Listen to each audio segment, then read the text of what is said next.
자, 이제 두 번째 세션인 바이오 센서 세션을 시작하도록 하겠습니다. 바이오 센서 세션은 좌장이신 강홍기 교수님께서 직접 진행해 주시겠는데요. 강홍기 교수님 무대로 모시겠습니다. 박수 부탁드립니다.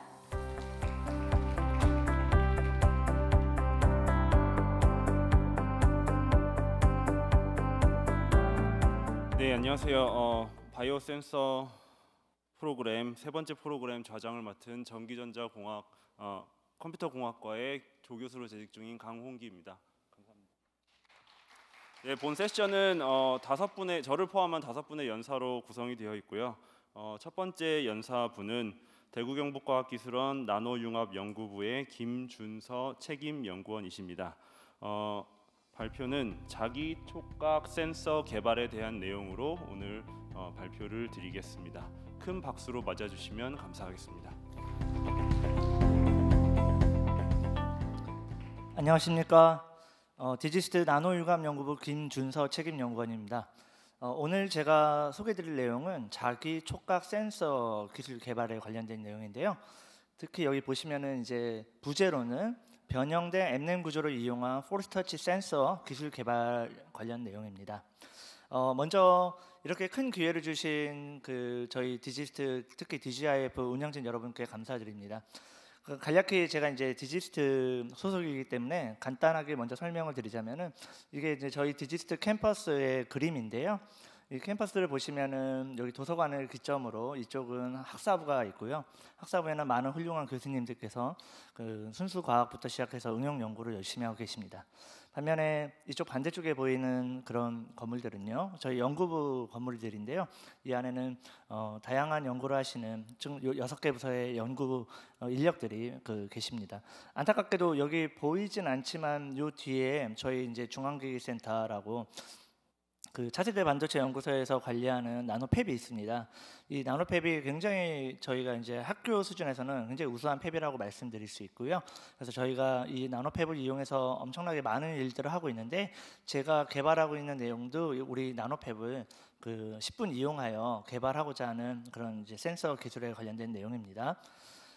먼저 포스 터치 센서 또는 촉각 센서라고 하는 것들은 또 어디에 응용될 수 있는지 제가 가장 이제 기본적인 그런 어플리케이션에 대해서 살펴보도록 하겠습니다. 요거는 벌써 한 2-3년 된 것 같은데요. 이제 중국에서 먼저 데모로 출시한 핸드폰인데요. 보시다시피 저희가 지금 기존에 사용하고 있는 핸드폰과는 뭔가 좀 다른 것을 느낄 수 있습니다. 그게 바로 이제 물리적 버튼을 제거한 이런 스마트폰이라고 할 수 있습니다.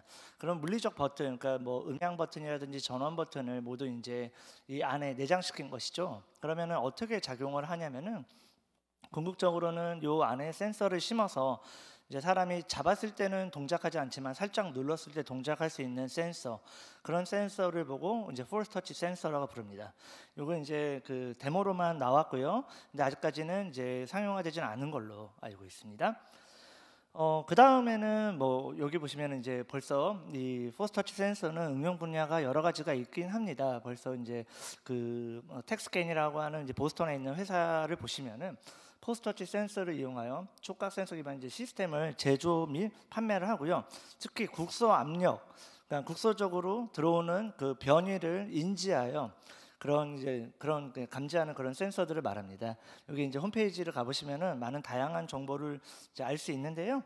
여기 이제 보시면은 이제 구체적으로 좀만 더 설명을 드리자면, 이 회사에서는 테스트 메저먼트 같은 경우에는 뭐 타이어의 압력, 그러니까 타이어가 주는 압력을 마치 지문처럼 이제 스캔해서 궁극적으로는 얼만큼 이 타이어가 마모되었는지, 문제는 없는지를 지금 이제 기존 기술보다 훨씬 더 빠르게 스캔할 수 있다는 장점이 있고요. 그다음에 인베디드 시스템 같은 경우에는요. 여기 보시면은 이제 환자가 목발을 짚고 있는데 목발의 발에 센서를 삽입하여 터치 센서를 삽입해서 궁극적으로는 이 사람이 얼만큼 한쪽으로만 잘 짚는지 아니면 양쪽으로 다 짚는지, 그게 이 사람의 보행에 문제가 없는지 이런 것들을 확인할 수 있고요. 메디컬 센서 입장에서는 뭐 아시다시피 뭐 여러 가지 이제 족적이라든지 뭐 발의 압력 뭐 이런 것들을 스캔함으로써 우리가 이제 다양한 의료 정보들을 얻을 수 있습니다. 마지막으로 덴탈 쪽에서는요. 특히 이제 이 회사가 이 덴탈 쪽에 굉장히 강력한 걸 나타내고 있는데, 특히 이제 부정교합, 앙 물었을 때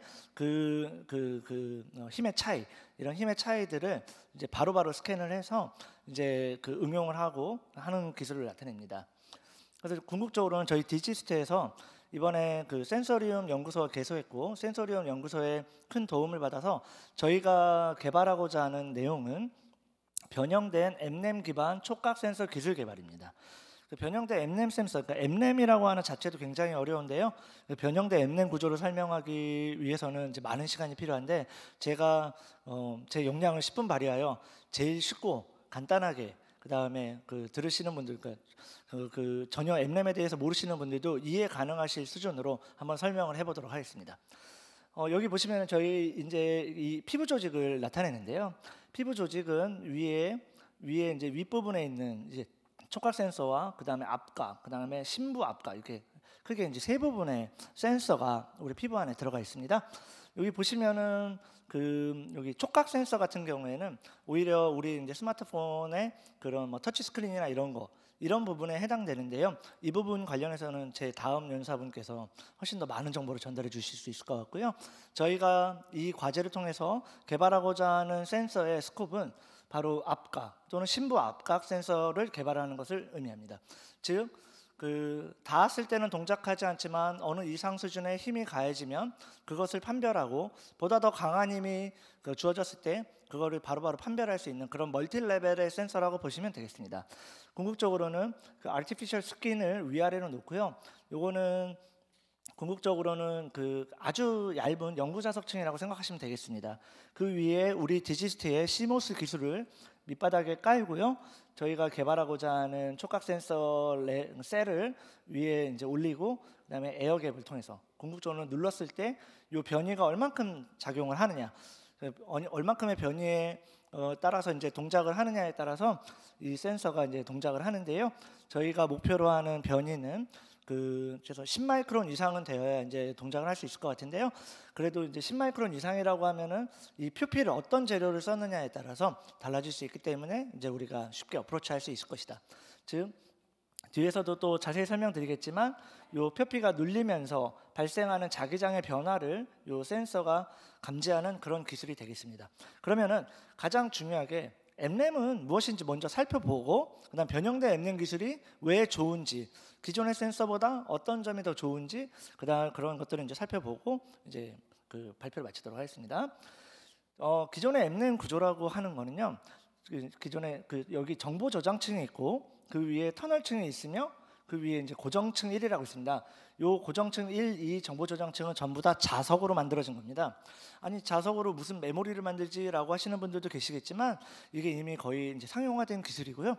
궁극적으로 요 정보 저장층의 두께는 한 1나노, 터널층의 두께도 한 1나노 정도 됩니다. 고정층은 좀 딱딱하게 만들어야 되기 때문에 대략 한 5나노에서 10나노 정도 두께 되겠습니다. 그 다음에 삽입층과 고정층 2가 필요한데요. 요거는 이제 차후에 설명을 드리겠고, 요 정보 저장층과 터널층 고정층 1을 합하여 자기 터널 접합 구조라고 부릅니다. 아울러 고정층 2와 삽입층, 고정층 1, 요 레이어를 보고 층간 교환 상호작용층이라고 부르겠습니다. 이렇게 만들어진 M램 구조를 살짝 변형하여, 즉 고정층 1과 정보 저장층의 위치를 바꿔서 우리가 원하는 센서를 구현하고자 하는 게 이 과제의 목적이라고 하겠습니다. 이 M램이라고 하는 거는요, 차세대 비위발성 메모리 중에 하나인데요. 이 차세대 비위발성 메모리 후보들이 여러 가지가 있습니다.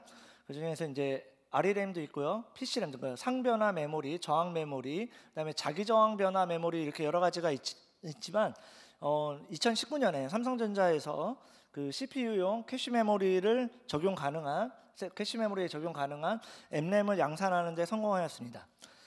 아울러 요거는 이제 지금 이제 현 기술로는 컨트롤 박스나 그런 인베디드 타입 그런 이제 시스템에 사용 가능합니다. 제가 M램을 개발하던 이제 산업체에 있을 때 이 M램을 최적화하는 일을 했었는데요. 그때는 주로 이제 D램 대체용, 스탠드 얼론 타입 M램을 개발하는 도중에 이제 있고요. 현 상황도 그런 수준입니다. 그래서 궁극적으로는 우리 그 M램은 지금 차세대 메모리 후보군 중에 가장 먼저 앞서서 상용화된 메모리라고 말씀드릴 수 있겠습니다. 물리학적 관점에서 굉장히 이제 물리학 그러면은 좀 힘들어하시는 분도 계시지만 가장 쉽게 설명을 드리자면은요. 저희 자성 방막이 있습니다. 뭐 한 1나노, 2나노짜리 자성층을 증착을 하면은 요 자석이 이렇게 한 방향으로 눕습니다. 이거는 우리가 너무 흔히 잘 알려진 자석이 있죠. 그러니까 자석은 또 이쪽은 N극이고 이쪽은 S극이 되겠습니다. 이런 자석층, 얇은 자석층이 있는데 공교롭게 요 밑에 중금속 방막, 플라티넘이라든지 이리듐이라든지 이런 방막을 붙이면은 요 계면에서 강한 어떤 현상이 발생하는데 이런 걸 보고 이제 수직자기 이방성이라고 하는데 그 현상 때문에 스피드 오빅 커플링이라고 하는 현상 때문에 여기 있던 자석이 누워있던 자석이 위로 섭니다. 그래서 이렇게 해서 세워진 자석을 보고 수직자기 이방성이라고 부릅니다. 그런데 어떻게 하면 여러 층을 쌓게 되면은 공교롭게 이제 자석층 여러 층을 이제 쌓게 되면 요 수직자기 이방성이 굉장히 세기도 하고요. 그다음에 우리가 강한 자기장을 인가하여 방향을 바꾸는 것도 원활하게 가능합니다. 근데 이게 이제 굉장히 세지면은 굉장히 강한 자기장을 줘야지 뒤집힙니다. 그리고 또 알아두셔야 되는 이제 물리 현상 중에 하나가 층간 교환 상호작용이라는 게 있는데요. 여기 보시면은 요런 두 개 수직자기 이방성을 갖는 두 개의 서로 다른 층이 있는데 그 사이에 이번에는 루스티늄이라든지 로듐이라고 하는 그런 삽입층을 집어넣습니다. 그러면은 어떠한 두께는 요게 서로 평행하기를 원하는 층이 두께가 있고요. 어떤 특정한 두께에서는 이 층과 이 층이 서로 반평행하는 성질을 갖게 됩니다. 이런 현상을 보고 층간 교환 상호작용이라고 부르고요. 삽입층의 두께에 따라서 평행 상태와 반평행 상태가 번갈아 가면서 나타나는 아주 재미난 현상입니다. 마지막으로 자기 터널 접합에 대해서 알아봐야 되는데요. 이렇게 수직자기 이방성을 가지는 물질 위에 터널층, 우리는 이제 여기서 이제 산업체에서는 주로 MgO를 사용합니다. 이 MgO라는 층을 1나노에서 한 1.2나노 사이 정도 올린 다음에 그 위에다가 정보 저장층을 올리고 전류를 인가하면 신기하게도 이 스핀 방향에 결맞게 이게 뒤집어지려는 성질을 갖습니다. 그럼 반대 방향으로 전류를 주면은 공교롭게도 요 좌와 방향과 반대 방향을 갖는 방향으로 정렬하려고 합니다. 이걸 보고 스핀 트랜스퍼 토크 현상이라고 부르고 이게 M램의 가장 근간을 이루는 핵심 현상이라고 말씀드릴 수 있겠습니다. 우리는 이제 요 현상을 이용하여 우리가 이 지금 자화 상태가 평행 상태인지 반평행 상태인지에 따라서 저저항 상태, 고저항 상태로 나눠지게 됩니다. 우리는 그러니까 정보 저장층의 자화 방향에 따라서 저항값이 달라지는데요. 이 저항값이 달라지는 현상을 이용하여 센싱을 하는 것입니다. 자, 그러면 이제 M램이라고 하는 거는 사실 자기 터널 접합 이것만 가지고 있어도 M램이라고 말씀드릴 수 있습니다. 고정층이 있고요, 터널층이 있고 정보 저장층이 있습니다. 이것만 가지고도 M램은 동작을 하기는 합니다만 사실 이제 문제가 하나 발생하는데 그게 뭐냐면 이게 굉장히 센 자석이라는 겁니다. 얘는 상대적으로 굉장히 말랑말랑하고 약한 자석입니다. 그러니까 궁극적으로 이 자석이 이 방향을 가리키면은 얘를 그냥 가만히 있어도 전류를 인가하지 않아도 얘를 막 돌리려고 하는 그런 안 좋은 현상이 나타납니다. 그게 바로 M램의 가장 큰 문제 중에 하나였는데요. 그걸 해결하기 위해서 우리가 이제 삽입층을 놓고 더 두꺼운 고정층 2를 놓습니다. 그럼 궁극적으로 얘의 강한 자기장에 다시 돌아서 얘를 도와주는 이런 역할을 합니다. 그래서 궁극적으로 이 고정층 2는 고정층 1로부터 정보 저장층이 받는 우리 불필요한 자기장을 상쇄하기 위한 그런 층이라고 할 수 있겠습니다. 그래서 이걸 만드는데 굉장히 기술적으로 어려움이 있는데요. 가장 큰 어려움이라고 하면은 요 터널층을 제대로 확보하는 기술입니다. 그래서 궁극적으로는 수직자기 이방성을 확보하는 기술 난이도는 그냥 보통 정도 되겠습니다. 그다음에 삽입층을 활용한 반평행 상태에 제작하는 것은 좀 어려운 기술이라고 말씀드릴 수 있겠고요. 여기서 이제 핵심 과제는 TMR, 그러니까 즉 이 터널층의 그 퀄리티를 극대화하는 그런 터널층을 제작하는 기술이 매우 어렵습니다. 그렇기 때문에 이 터널층을 잘 제작하는 게 이 과제의 이제 핵심이라고 말씀드릴 수 있겠습니다. 다시 돌아와서 정보 저장층, 터널층, 고정층 1, 2로 이루어진 이런 상황에서 정보 저장층과 고정층을 바꾸면은 어떻게 센서로 동작을 할 수 있느냐 이제 궁금한데 그걸 이제 보여드리도록 하겠습니다. 이거 이제 바꿨습니다. 바꾸면은 그 정보 저장층과 삽입층, 고정층 이에 의해서 반평행 상태를 이루게 되는데요. 반평행 상태이기 때문에 이렇게 고저항 상태가 존재하고 외부에서 만약에 이쪽 방향으로 자기장이 증가한다고 가정하면은 요 자화가 얘만 싹 돌아가게 됩니다. 그런 다음에 여기가 이제 평행 상태가 평행 상태가 되었기 때문에 저저항 상태가 됩니다. 궁극적으로 다시 외부 자기장을 없애면은 다시 이 현상을 선호하기 때문에 다시 고저항 상태로 돌아간다라는 게 이제 우리 이제 컨셉이고요. 이게 이제 M램 입장에서 보면 M램을 만드는 것보다는 훨씬 낮은 기술이기 때문에 저희 학교에서도 충분히 적용 가능한 기술이라고 말씀드릴 수 있겠습니다. 여기 보시면은 이게 이제 저희 이제 특허인데요. 이게 이제 저희가 원하는 MTJ 셀이고요. 그 다음에 여기 보면은 이게 상하부 그 연구 자석층인데 변이에 의해서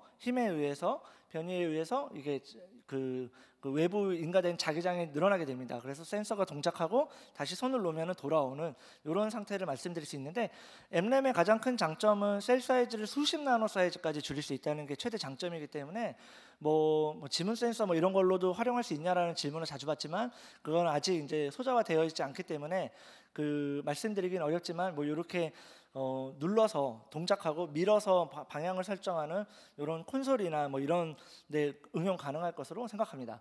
그다음 특히 셀 사이즈가 굉장히 작기 때문에 저희가 이제 목표로 하는 거는 이 해상도를 10,000 dpi 이상 그 올릴 수 있는 그런 이제 센서로 그 동작 가능하다고 말씀드릴 수 있고요. M램은 그 뒤집기 위해서 많은 전류를 인가해야 되는데요. 저희 소자는 그 외부 자기장이 인가해 주는 거고 M램 구조는 사실 그 리딩, 그 저항값을 읽는 거기 때문에 굉장히 작은 그 소모 전력으로도 동작이 가능하다는 말씀드릴 수 있겠습니다. 그 다음에 가장 중요한 거는 이제 심부 압각, 심부 압각 이런 거를 구현하기 위해서는요.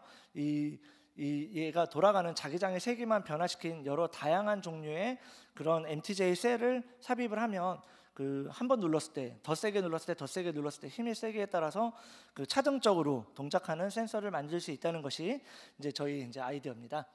그래서 궁극적으로는 저희 지금 센서리움 그 연구소에 과제를 이제 수주받아서 올해 이제 그 과제를 시작했고요. 저희가 간단히 이제 설명드리자면은 층간 교환 상호작용 및 그냥 최적화를 확보하는 데는 성공을 했습니다. 그 다음에 아무래도 요 MGO라는 층을 만드는 게 굉장히 어려운 기술인데요. 요 MGO라는 기술을 만들기 위해서는 전용 챔버가 필요합니다. 그래서 요 전용 챔버를 이제 확보하는 데 성공했고 지금 MGO 층을 최적화하는 그런 작업을 진행하고 있다고 보시면 되겠습니다. 뿐만 아니라 연말까지 해서 층간 교환 상호작용과 자기 터널 접합 구조, 그러니까 한마디로 패턴을 뜨지 않은 그 방막 상태에서도 저희가 잘 만들어졌나 안 만들어졌나 확인할 수 있는데요. 요 구조까지 최적화하는 그 기술을 개발하는 게 이제 올해 연말 목표고요. 내년에는 아무래도 이런 소자들 하부 연구 자석층과 이런 이제 셀을 만들어서 상부 그 상하부 전극층까지 포함한 이런 그 저희 그 포스터치 센서 모듈을 만드는 것을 이제 목적으로 합니다. 그래서 궁극적으로 내년까지는 포스터치 센서 소자와 상하부 연구 자석, 그 다음에 신뢰성 평가를 하여 그 다음에 시모스 기반 포스터치 센서 모듈 제작하는 것까지를 완료하는 것을 목적으로 합니다. 네, 감사합니다.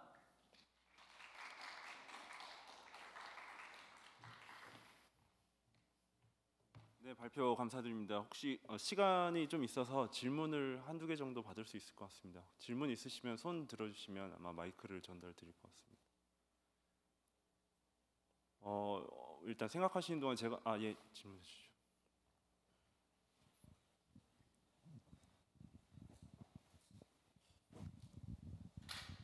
예, 잘 들었습니다. 그 궁금한 게 하나 있는데요. 사실 M램 만드는데 비용이 되게 많이 들거든요. 네. 그런데 기존에 지금 촉각 센서를 넘어서 이 기술이 적용이 되려면 그 코스트적인 면에서도 좀 유리한 부분이 있어야 되는데 보시기에 어떻게 생각을 하세요? 이게 가능할 것 같으세요? 여쭤보겠습니다. 네, 좋은 질문 감사드리고요. 먼저 제가 말씀드리고자 하는 거는 이게 그 엠램을 만드는데 굉장히 고가가 드는 데는 그 여러 가지 이유가 있는데 주로 이제 고가의 물질을 사용하기 때문에 그렇습니다. 근데 저희가 지금 사용하고 있는 물질들을 먼저 개선하는 것을 목적으로 하고 있고요. 그래서 그 다음에 이제 그 특히 뭐 수율 문제도 있긴 합니다.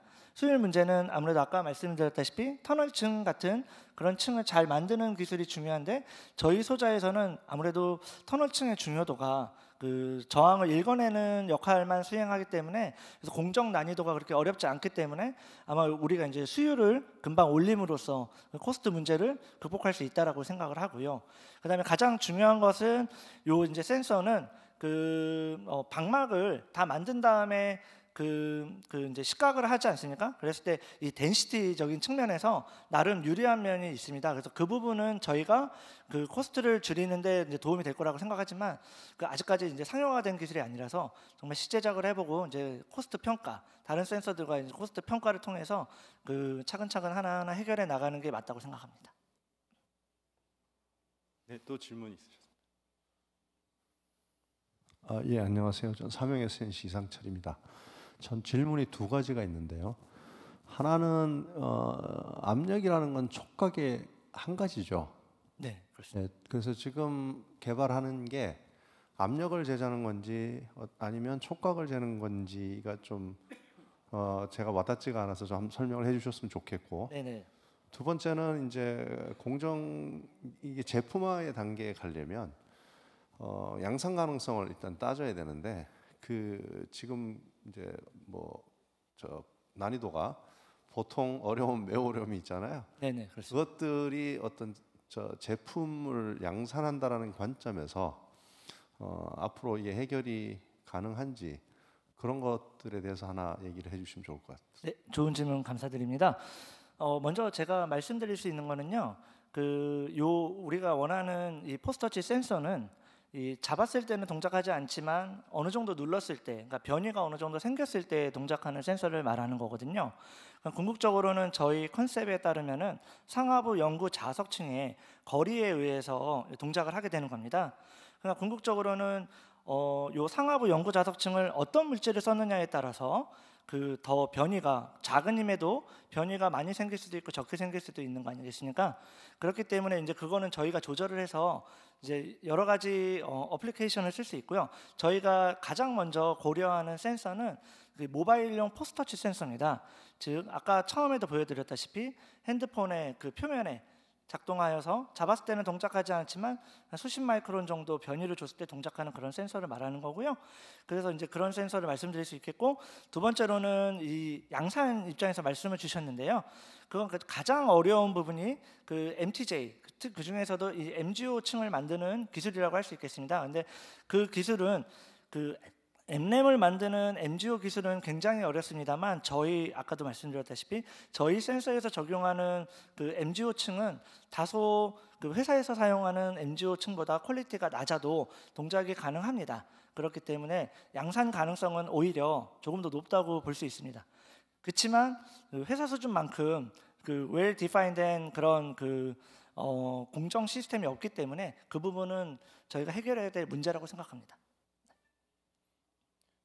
네, 좋은 질문과 답변 감사드립니다. 다시 한번 좋은 발표해 주신 김준서 책임연구원님께 큰 박수 부탁드리겠습니다. 네, 감사합니다.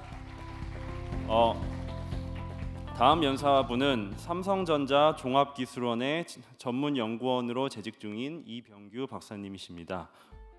정전 방식을 이용한 온스크린 지문 센서의 개발 및 응용에 대한 내용으로 좋은 발표를 해주실 예정입니다. 큰 박수로 맞이해 주시면 감사하겠습니다.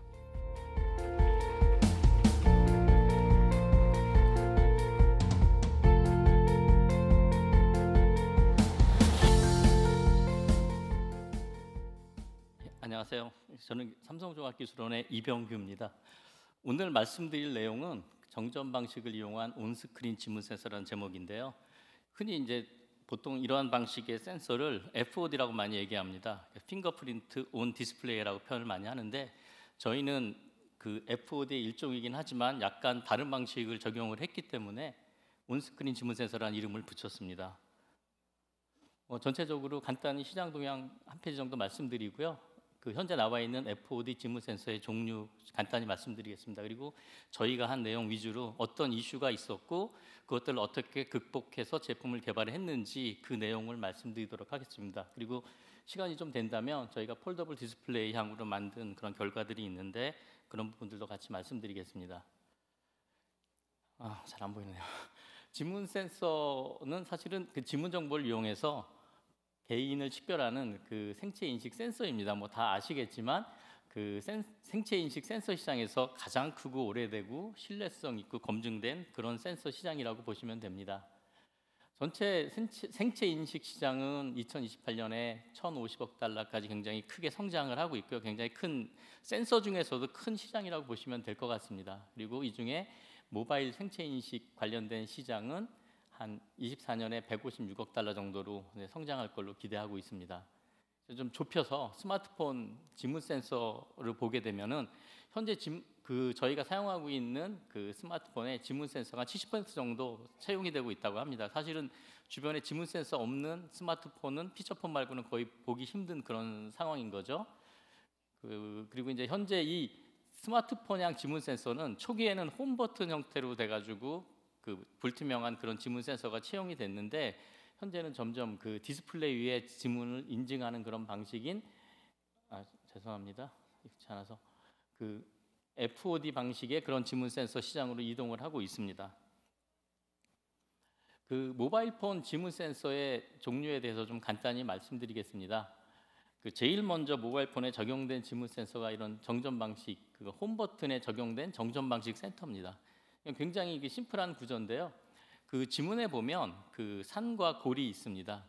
센서 위에 접촉을 하게 되면은 접촉된 부분하고 접촉되지 않은 부분하고의 그 정전 용량 캐퍼시턴스 차이가 납니다. 이런 차이들을 갖다가 신호적으로 처리해서 지문 영상화를 하고 그걸 가지고 지문 인증을 하게 되는 그런 센서를 보시면 됩니다. 근데 이 방식은 되게 좋습니다. 가격도 저렴하고 신뢰성도 좋습니다. 그런데 불투명한 센서입니다. 그래서 저희가 흔히 그 업계에서 요구받고 있는 투명한 그런 모바일폰 디스플레이 위에 센싱이 불가능한 그런 단점이 있습니다. 그래서 이러한 단점을 극복하기 위해서 나온 방식이 광학 방식과 초음파 방식 두 가지 방식입니다.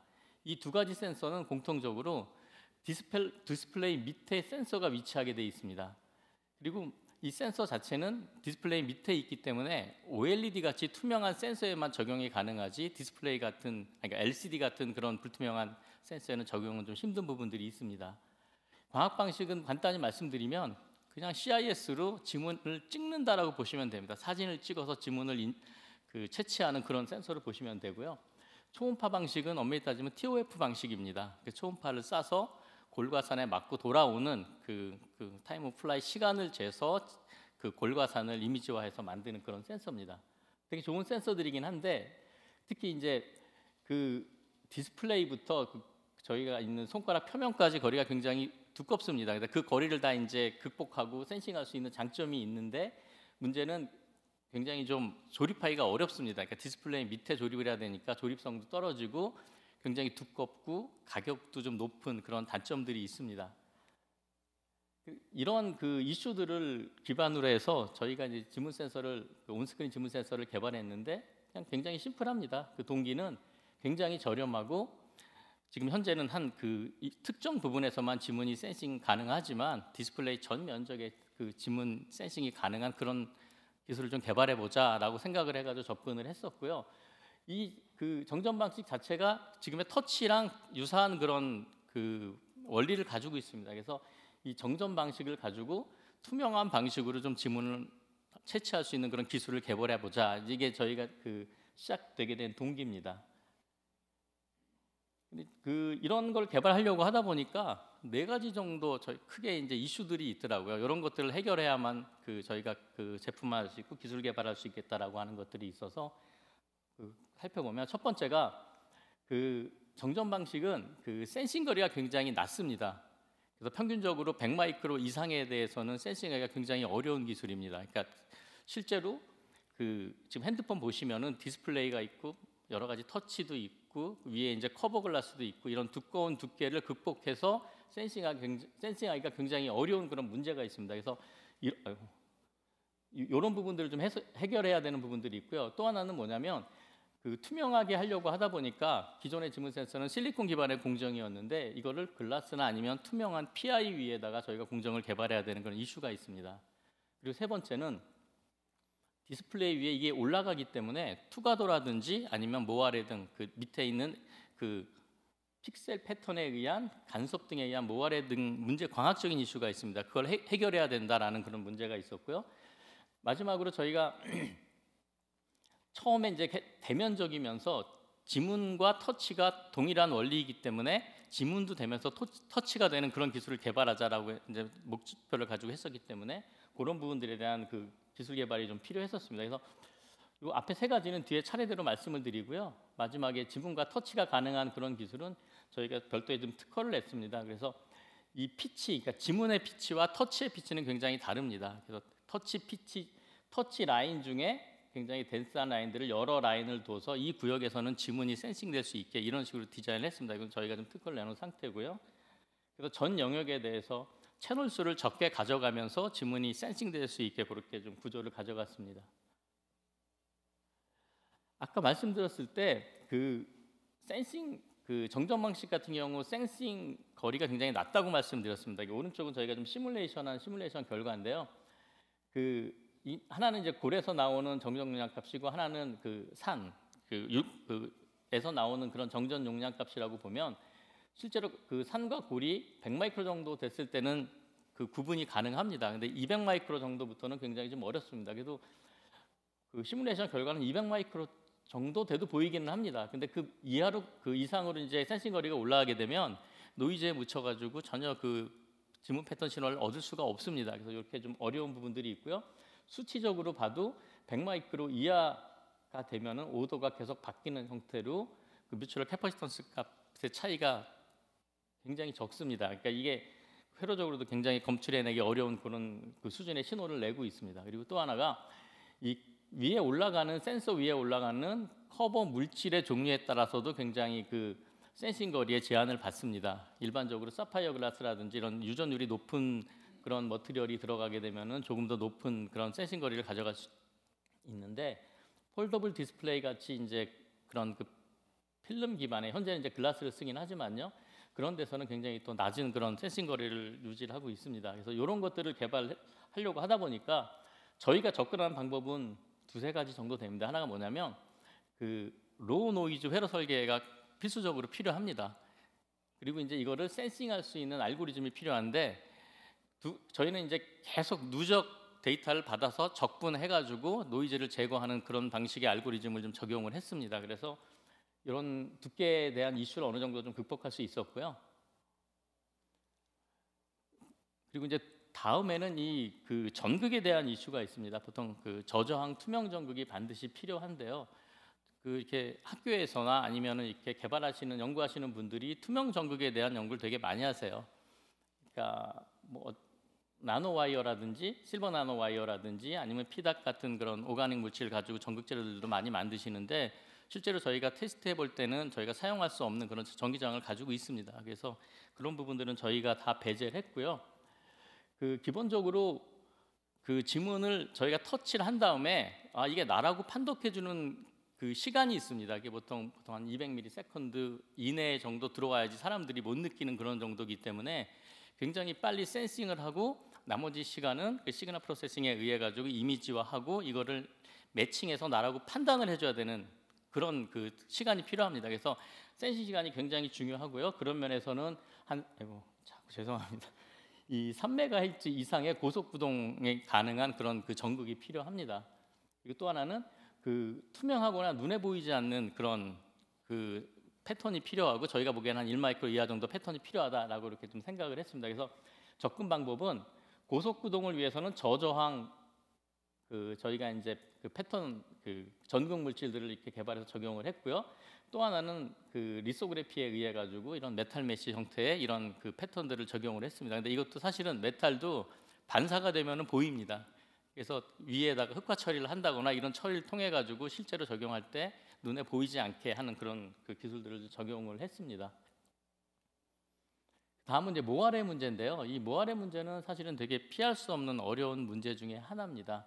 기본적으로 그 패턴 자체, 픽셀 패턴과 센서 패턴 사이에 간섭은 반드시 발생할 수 있고요. 그래서 두 가지 정도 어프로치가 가능합니다. 하나는 뭐냐면 시뮬레이션을 통해 가지고 그 모아레를 최소화할 수 있는 그 선폭의 피치라든지 아니면은 밑에 픽셀과 그 선폭과의 어떤 그 간섭을 최소화할 수 있는 각도 두 가지를 개선해서 그 최적의 그런 어떤 로테이션 되고 그다음에 그 피치를 갖는 그런 이제 그 전극 패턴을 만들면 되고요. 또 하나가 그 삼성 같은 경우는 이제 그 보통 애드온이라고 해서 디스플레이 위에 그 터치 패턴을 얹기도 하지만 그 OLED BM 사이에다가 패턴을 심기도 합니다. 근데 이런 경우에는 이제 그 모아레나 이런 것들을 좀 최소화할 수 있는 그런 기술들이 있습니다. 그래서 요거 두 가지를 저희가 좀 다 해봤었고요. 이렇게 전극과 그다음에 광학적 특성 이런 것들 다 개발하고 난 다음에 실제로 지문을 채취해서 인증을 해야 됩니다. 그러면 이제 그 인증 알고리즘이라는 게 필요한데 앞에서 여기 처음에 보시는 부분들이 뭐냐면 그 이게 원래 원본 지문 이미지입니다. 이 지문 이미지는 어떻게 땄냐면 굉장히 근접거리, 센서 근접거리에서 지문을 채취하면 이렇게 아주 깔끔한 이미지가 나옵니다. 근데 이제 이게 저희가 아까 말씀드린 그 커버 글라스나 이런 거 위에서 지문을 채취하게 되면은 굉장히 블러한 이런 형태로 지문 이미지가 나오고요.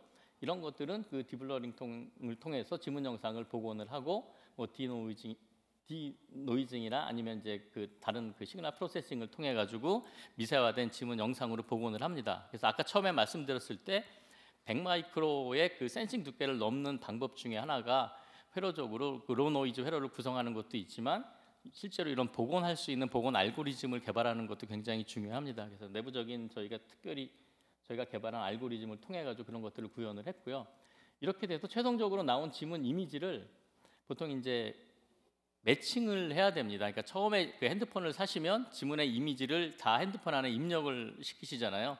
그러면 그 다음에 내가 핸드폰 그 지문을 대게 되면 이게 난지 아닌지를 식별하려면 두 개를 매칭을 합니다. 그래서 매칭에 대한 기술도 중요한데 저희는 이제 그 특징점하고 그 피처 추출 방식이라고 하는 사실은 이게 뭐 많이 쓰이는 그런 방식 중에 하나입니다. 이런 그 매칭 알고리즘을 통해 가지고 저희가 이제 지문 센싱 알고리즘을 개발을 했습니다.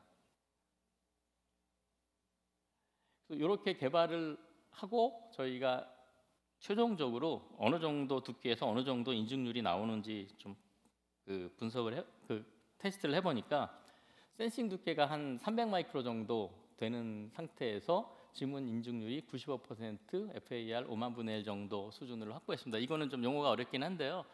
현재 상용화된 그런 그 지문의 인증률 정도를 보시면 될 것 같습니다. 이렇게 개발을 했는데 사실은 그 저희가 프로토를 많이 만들었었어요. 근데 이 300마이크로 두께에서 적용하는 데는 다 무리가 좀 있습니다. 왜냐하면 그 기존 여러분들이 사용하시는 핸드폰 같은 경우 커버 글라스의 두께가 한 500마이크로 정도 돼요. 그러니까 300마이크로 가지고는 인증할 수 있는 수준은 아니라 이거에 대한 응용처를 좀 많이 고민을 했었고요. 그리고 일단은 어쨌든 간에 저희가 이제 데모를 해가지고 테스트했던 게 저희 보통 기어 워치, 그 다음에 스마트폰, 그다음에 요거는 뭐냐면 노트북용 터치패드입니다. 그러니까 노트북 보면 요즘 다 이게 그 지문 가지고 그 뭐라 그러죠? 그 노트북을 켜고 꺼는 그런 그 인증할 수 있는 그런 시스템들이 들어 있습니다. 이거를 그냥 터치패드에서 바로 이제 지문을 올려가지고 하면 굉장히 UI적으로 간편하거든요. 그래서 그런 것들 저희가 프로토 만들어서 데모를 했고요. 그리고 마지막으로 이 폴더블에 적용을 해가지고 저희가 테스트를 했습니다. 근데 이 네 가지 어플리케이션 중에 이 폴더블에 대한 어플리케이션은 굉장히 의미가 있습니다. 왜냐하면 이 폴더블은 폴딩을 하기 때문에 커버 글라스의 두께가 굉장히 낮습니다. 그러니까 최소한 뭐 200마이크로 정도만 센싱 가능해도 실제로 쓸 수 있는 그런 어플리케이션 분야입니다. 그러니까 저희가 이제 이런 것들을 이용을 해가지고 폴더블 쪽에 적용을 했었고요. 폴더블 쪽으로 이제 타겟을 폴더블로 해야 되겠다라고 생각을 해서 폴더블 쪽을 들여다봤더니 여기서 요구하는 그 요구 사항들이 몇 가지가 있습니다. 두께는 한 200마이크로 정도면 된다. 우리 기술이 가능하겠구나 이렇게 판단을 했고요. 그다음에 중요한 게 뭐냐면 이게 폴더블이기 때문에 폴딩 특성을 확보를 해야 됩니다. 이 당시에는 저희가 했을 때는 한 1.5R 정도였는데 지금은 아마 한 1R 정도로 하는 걸로 알고 있고요. 그래서 한 20만 번 이상 폴딩을 해도 센서가 망가지면 안 됩니다. 그래서 그런 특성들을 좀 확보해야 되고요. 여기도 역시 그 모아레하고 상용 인증률 같은 것들을 좀 확보를 해야 됩니다. 그래서 요거는 전체적으로 하여튼 그 센서뿐만 아니라 거기에 들어가는 여러 물질들이 좀 다 같이 받쳐줘야지 이제 이런 게 된다라고 해가지고 이제 그 요구 스펙들 좀 써놓은 그런 부분들입니다. 그래서 아까 말씀드린 것 중에 그 폴딩 특성에 대해서 좀 저희가 테스트를 했었어요. 그래서 한 20만 번 정도 폴딩 테스트를 했는데 뭐 전혀 문제 없이 전부 이렇게 통과된 그런 형태였고요. 저희가 사용했던 베이스 필름은 PI 필름입니다. 그리고 이게 폴더블에 들어가려고 하면 그 사이즈가 굉장히 커요. 그러니까 크다 보니까 그 일반적인 그 웨이퍼 공정은 되진 않고요. 그 저희 뭐 디스플레이 공정과 유사한 공정을 가지고 좀 해야 되는 그런 그 면이 있습니다. 그래서 그런 부분들도 다 개발을 해서 저희가 적용을 했었습니다. 최종적으로 저희가 만들었던 거는 한 7 곱하기 12cm 정도의 한 837 채널 정도 갖는 지문 터치가 다 가능한 그런 센서를 만들고, 실제로 중요한 부분이 구동 IC 부분이에요. 그래서 이 관련된 구동 IC를 2개 정도 만들었는데, 처음에는 이제 그 채널 수가 굉장히 작은 그런 그 IC를 가지고 진행을 했었고요. 두 번째는 채널 수가 여기 837 채널까지 가능한 큰 IC를 만들었습니다. 근데 문제는 뭐냐면 이 채널 수가 커지다 보니까 IC 자체도 커지는 겁니다. 이게 트레이드오프 관계가 있어요.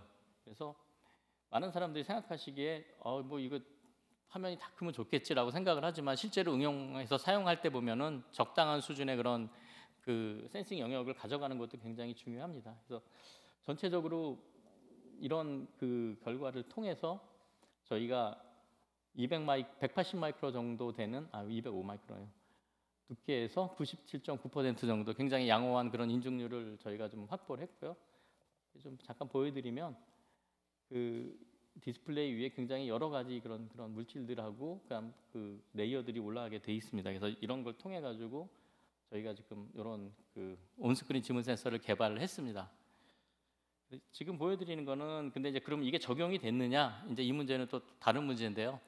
그 실제적으로 이걸 적용을 하려고 했었어요. 근데 그 이걸 적용을 하려고 하면 몇 개의 저희 회사 내에서도 이렇게 사업부들과 협의가 이루어져야 되는데, 사실 그 부분에서 좀 이렇게 협의가 안 된 부분들이 있어서 현재는 적용을 안 하고 있습니다. 그래서 현재 저희 사장님이 그 기술은 잘 봉합해서 캐비넷에 넣어놔 그래가지고 일단 넣어놓은 상태고요. 언제든지 다시 필요하면 꺼내서 볼 수 있는 상태로 지금 돼 있습니다. 전체적으로 이렇게 간단히 좀 말씀드렸고요. 저희 과제 한 5년 정도 했는데 한 10몇 분 박사님들 같이 열심히 하셔가지고 그래도 나름 좋은 결과를 얻을 수 있었습니다. 감사합니다. 네, 좋은 강연 감사드립니다. 혹시 질문 있으시면 손 들어주시면은 뭐 제가 먼저 하나 간략하게 드리면, 아까 투명 전극 관련된 얘기를 많이 하셨는데 진짜 말씀하신 대로 투명 전극을 많이 연구를 하고 있는데요.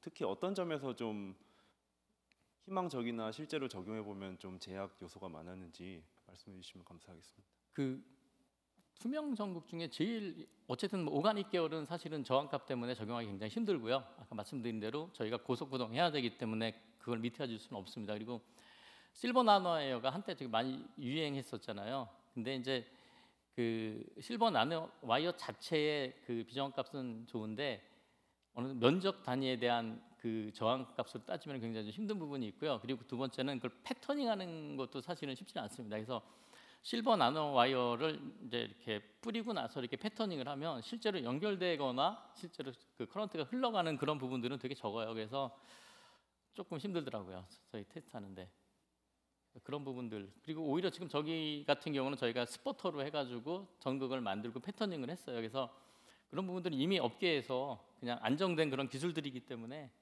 그 기술을 써도 충분히 낫겠구나라고 생각해서 이제 그런 기술들을 적용을 했습니다. 네, 감사합니다. 혹시 질문 있으신가요? 없으시면 다시 한번 좋은 강연해 주신 이병규 전문 연구원님께 큰 박수 부탁드리겠습니다.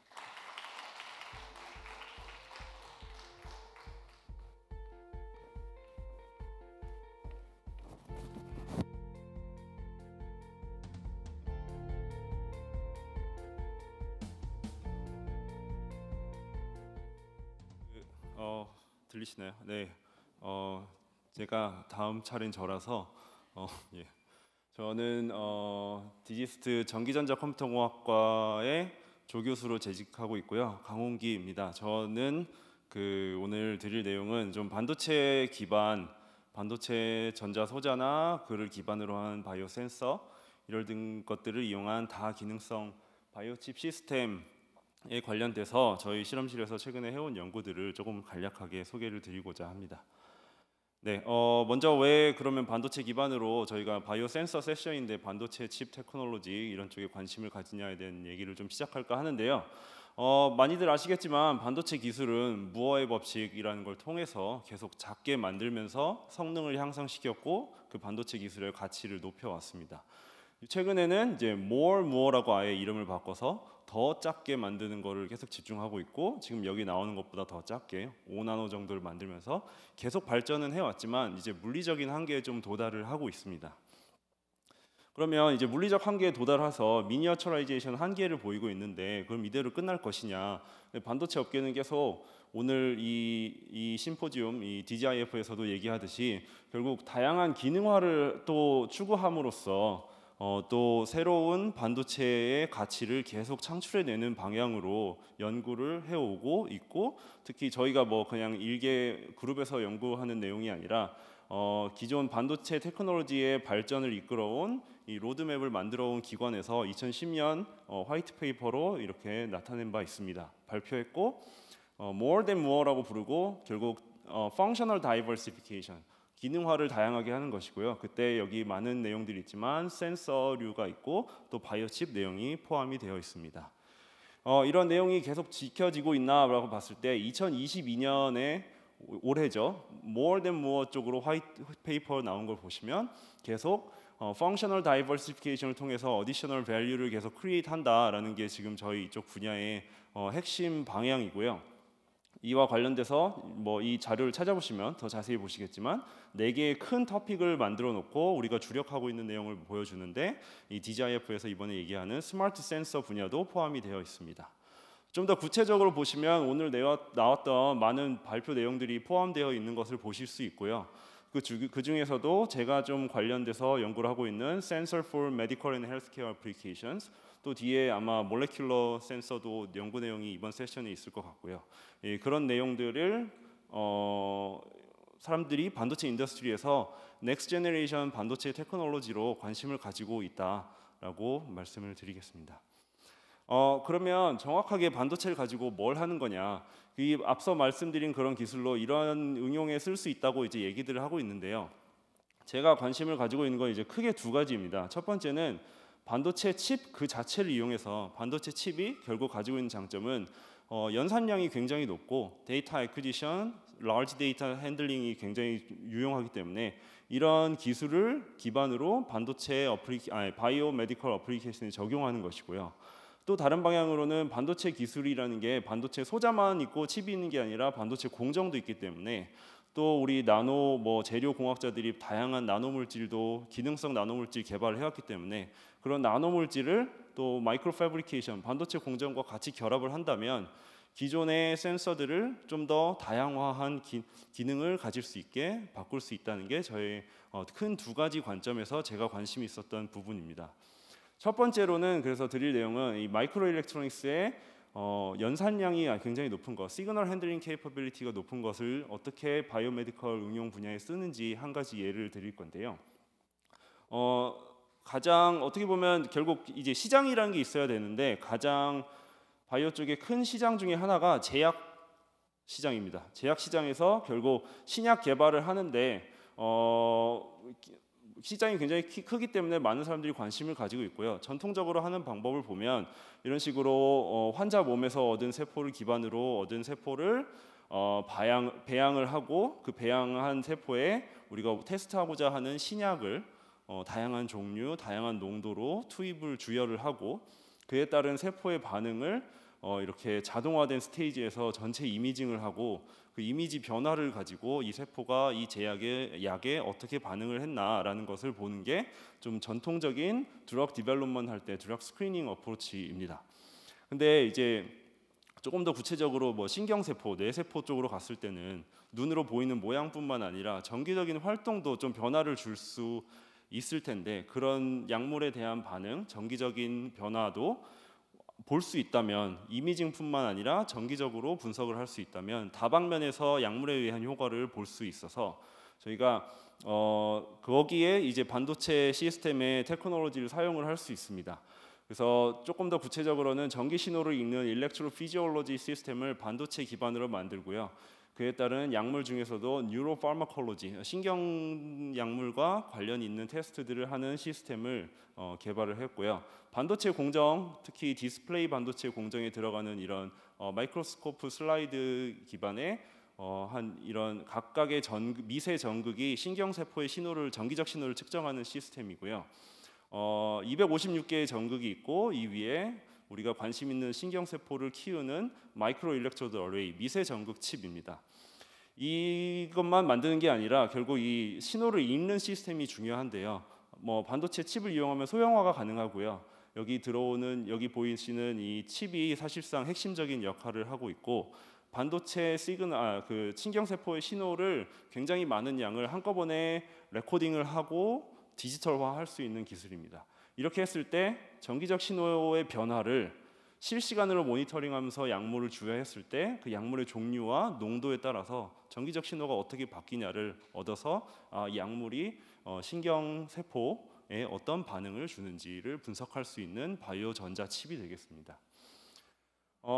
구체적으로 보여드리긴 좀 재미없을 수도 있어서 결국에는 이제 그냥 말씀드리고자 하는 거는 이 반도체 칩 8개, 전자칩을 8개 썼더니 엄청나게 많은 양의 데이터를 실시간으로 쫙 분석을 할 수 있고요. 획득을 하고 분석을 하고 다양한 약물에 대해서 저희가 농도를 바꿔가면서 실시간으로 측정한 전기적 신호의 특성이 어떻게 변화하는지, 약물을 농도를 높였더니 이렇게 신경세포의 활동이 활성화되다가 어느 정도 농도를 넘어가면은 이제 톡식해져 버려서 죽어버리는. 그럼 이 제약이 예를 들어서 어떤 효과를 준다라는 거 플러스 어느 정도 이상은 톡식할 수 있다. 그런 거를 정기적으로 바로바로 읽어낼 수 있는 시스템입니다. 그래서 반도체 기술에 저희가 빅데이터를 얻고요. 그를 핸들링할 수 있는 반도체 칩이 있기 때문에 이런 것들이 이제 가능해진 것입니다. 그런데 이제 이런 것들이 문제가 좀 데이터량이 많이 필요합니다. 방금 전 페이지로 가서 이 한 4,000초의 데이터를 256개를 돌리게 되면요, 최대는 한 200기가바이트의 데이터가 필요로 하게 됩니다. 물론 하드 용량을 많이 늘리면 상관없을 수 있지만 저희는 하드웨어는 이제 세미컨덕터 기반으로 많이 발전을 했지만 거기에 추가적으로 어떻게 더 발전을 시킬 수 있나 해서 아까 앞선 발표에서 사실 그 좀 비슷한 어프로치일 수 있는데 저해상도의 지문 영상을 고해상도로 복원하는 그런 기술과 비슷한 건데 머신러닝 기술을 이용해서 조금 우리가 데이터 압축을 하기 좋은 데이터 신호를 머신러닝으로 얻어서 머신러닝으로 복원을 하고 그 복원한 신호가 그냥 하이 데이터 레이스로 측정한 데이터와 거의 유사한 것을 확인을 하고 그를 통해서 한 200기가바이트를 한 8배나 16배 압축을 손쉽게 할 수 있고요. 그러면 한 수 기가바이트대로 확 줄일 수 있습니다. 그런 머신러닝 알고리즘 그 소프트웨어도 같이 수반이 되면 훨씬 더 효율적인 반도체 칩 시스템을 만들 수 있고요. 또 이런 알고리즘을 결국 돌리려면 뉴럴 프로세서 유닛, 그 인공지능 반도체를 또 같이 수반돼서 하드웨어를 동작시킨다면 더욱 이 바이오 칩 분야, 제약 분야에 더 잘 유용하게 쓰일 수 있는 시스템입니다. 그래서 이런 쪽 시스템을 특히나 제약 쪽 개발에 많은 노하우가 있고 관심 있는 스위스, 젊은이, 미국 등의 회사들에서 이런 기술들을 결합을 한 신약 개발을 위한 플랫폼을 많이 상용화를 하기 위해서 노력을 하고 있는 상황입니다. 다른 관점으로는 두 번째 드릴 내용은 결국 아마 바이오 공학 이런 데 보시면 나노물질 굉장히 많이 개발하시는 걸 아실 거고 그럼 그 나노물질들을 어떻게 반도체 공정 기술을 이용해서 다양한 센서에 결합할 수 있나 그게 또 어떻게 보면 반도체와 바이오 센서를 결합할 수 있는 새로운 방향이라고 생각해서 관련된 연구를 하고 있고요.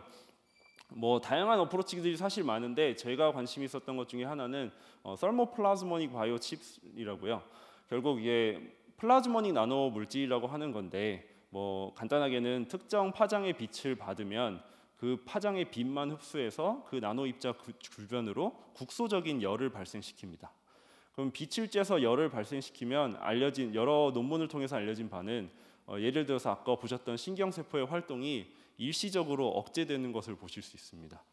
그래서 그 말은 그냥 광학적 에너지를 나노물질을 이용해서 열 에너지로 전환을 하면 우리 몸이 체온이 몇 도만 올라도 우리 몸에 굉장히 큰 변화를 일으키듯이 생물학적 시스템도 단일 세포도 굉장히 많은 변화를 일으키고 그걸 잘 유용하게 이용하면은 저희가 빛을 이용한 열 제어라서 와이어리스한 로컬 히터로 저희가 사용을 할 수 있습니다.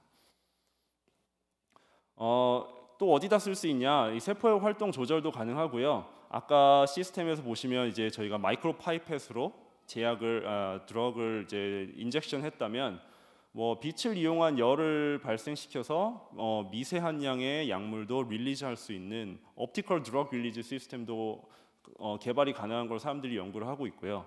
또 전 세계인들이 이제 사용한 PCR 기술도 이 PCR 기술의 단점이 되게 오랜 시간이 걸려서 결과가 나오는데 그 이유가 이제 온도를 올렸다 내렸다를 여러 번 반복해야 되는 과정을 거쳐야 되는데 그 과정이 기본 컨벤셔널한 히터는 좀 오래 걸리는데 이런 빛을 이용해서 나노물질을 이용한 열 발생은 굉장히 빠르기 때문에 그 빛을 이용해서 빠르게 적은 양의 시료를 동작시키는 PCR 분야에도 또 적용을 할 수 있어서 사람들이 많은 개발을 하고 있고 바이오 공학, 의공학 쪽 분야에는 응용 분야가 굉장히 많은 상황입니다.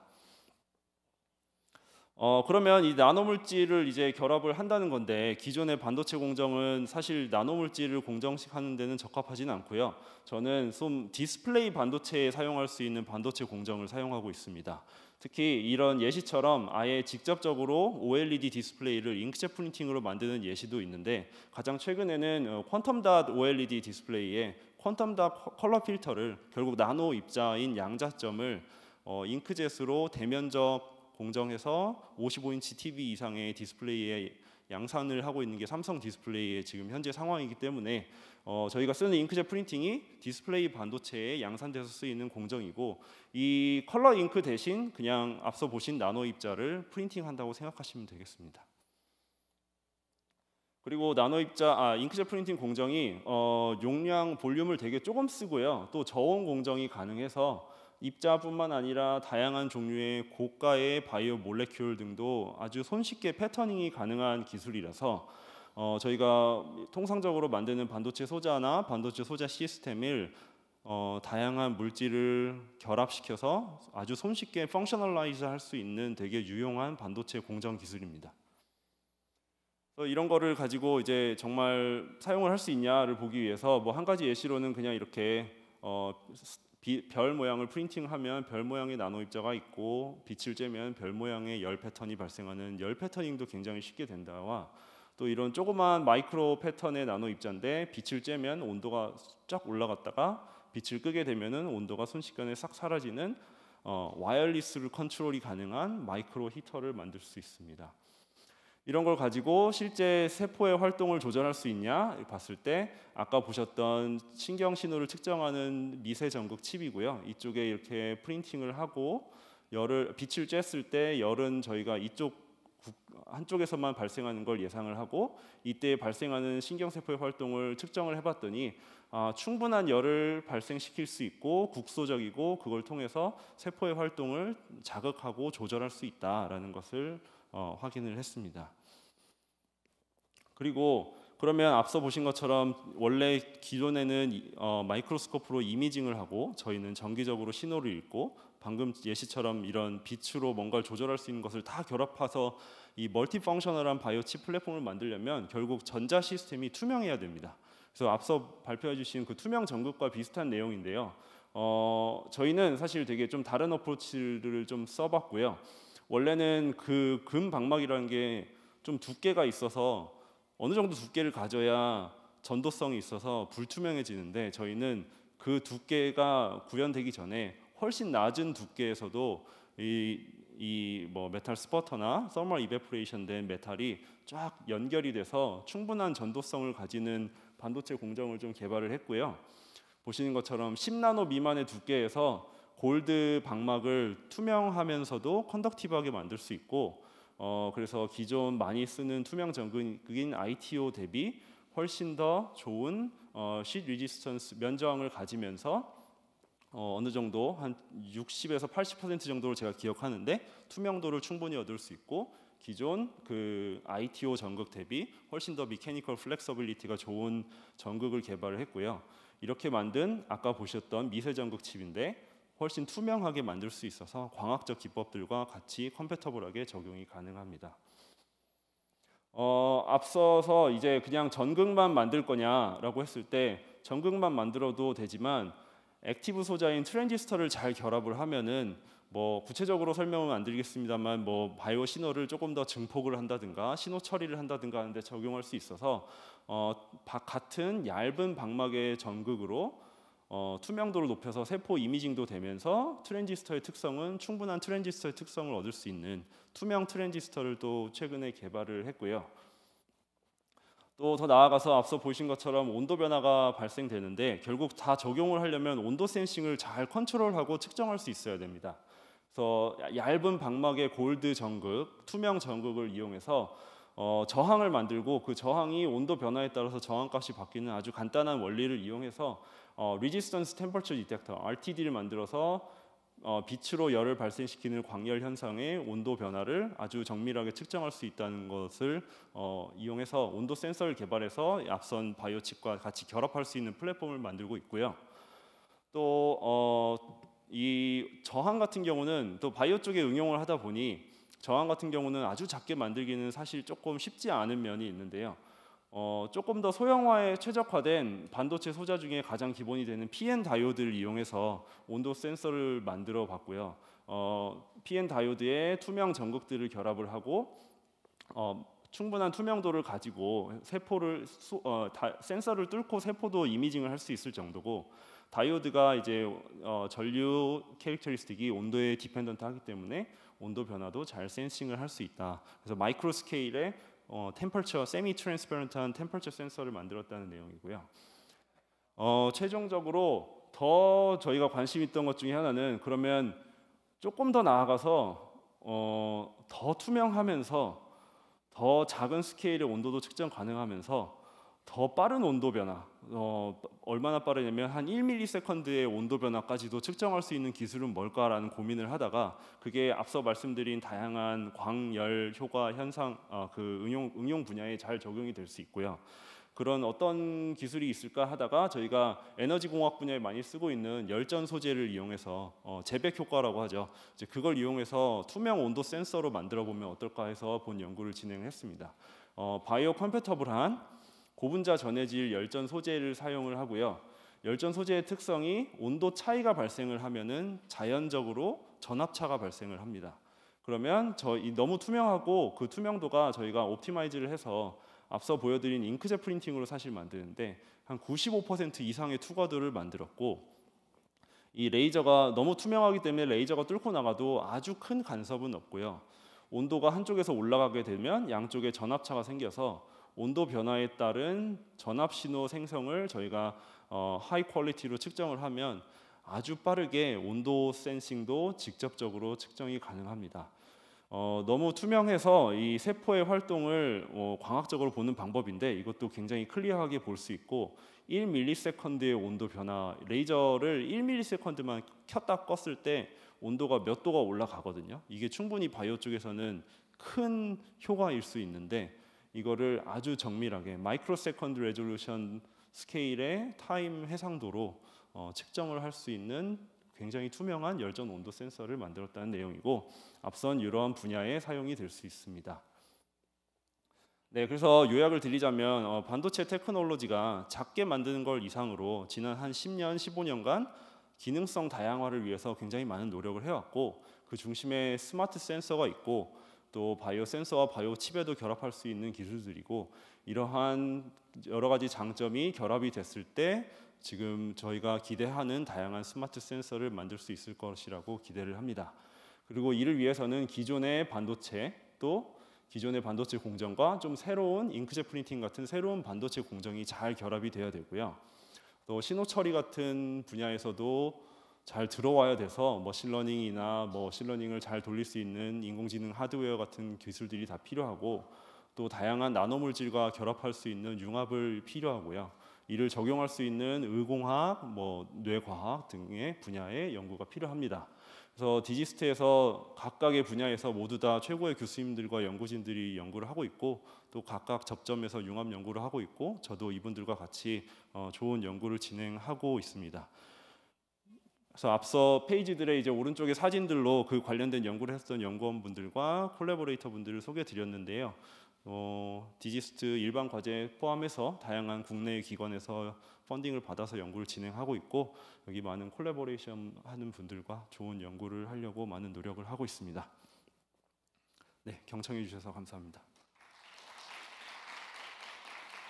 제가 좌장이다 보니 질문이 혹시 있으시면 하나만 받고. 네.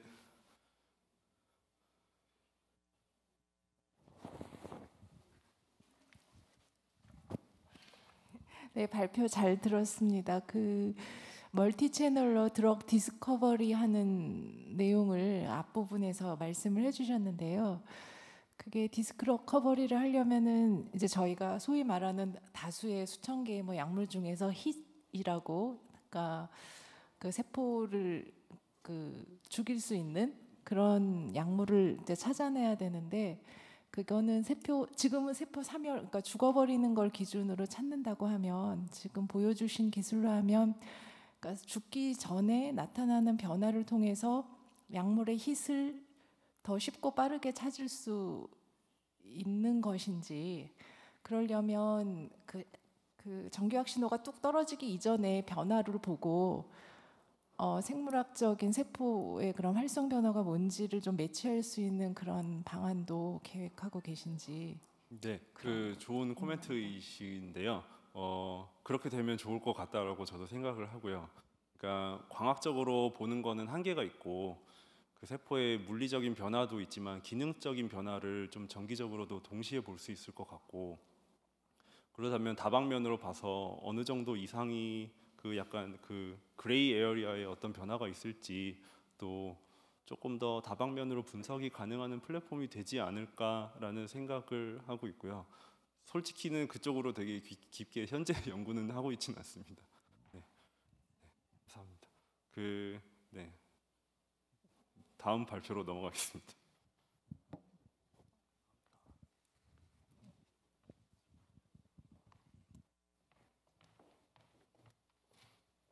네, 그 다음 발표는요. 네, 광운대학교 전자공학과의 박재영 교수님이시고요. Development of Biosensor Patch for Wearable Smart Healthcare and Medical Applications에 대한 내용으로 좋은 강연을 해주실 예정입니다. 큰 박수와 함께 맞이해 주시면 감사하겠습니다.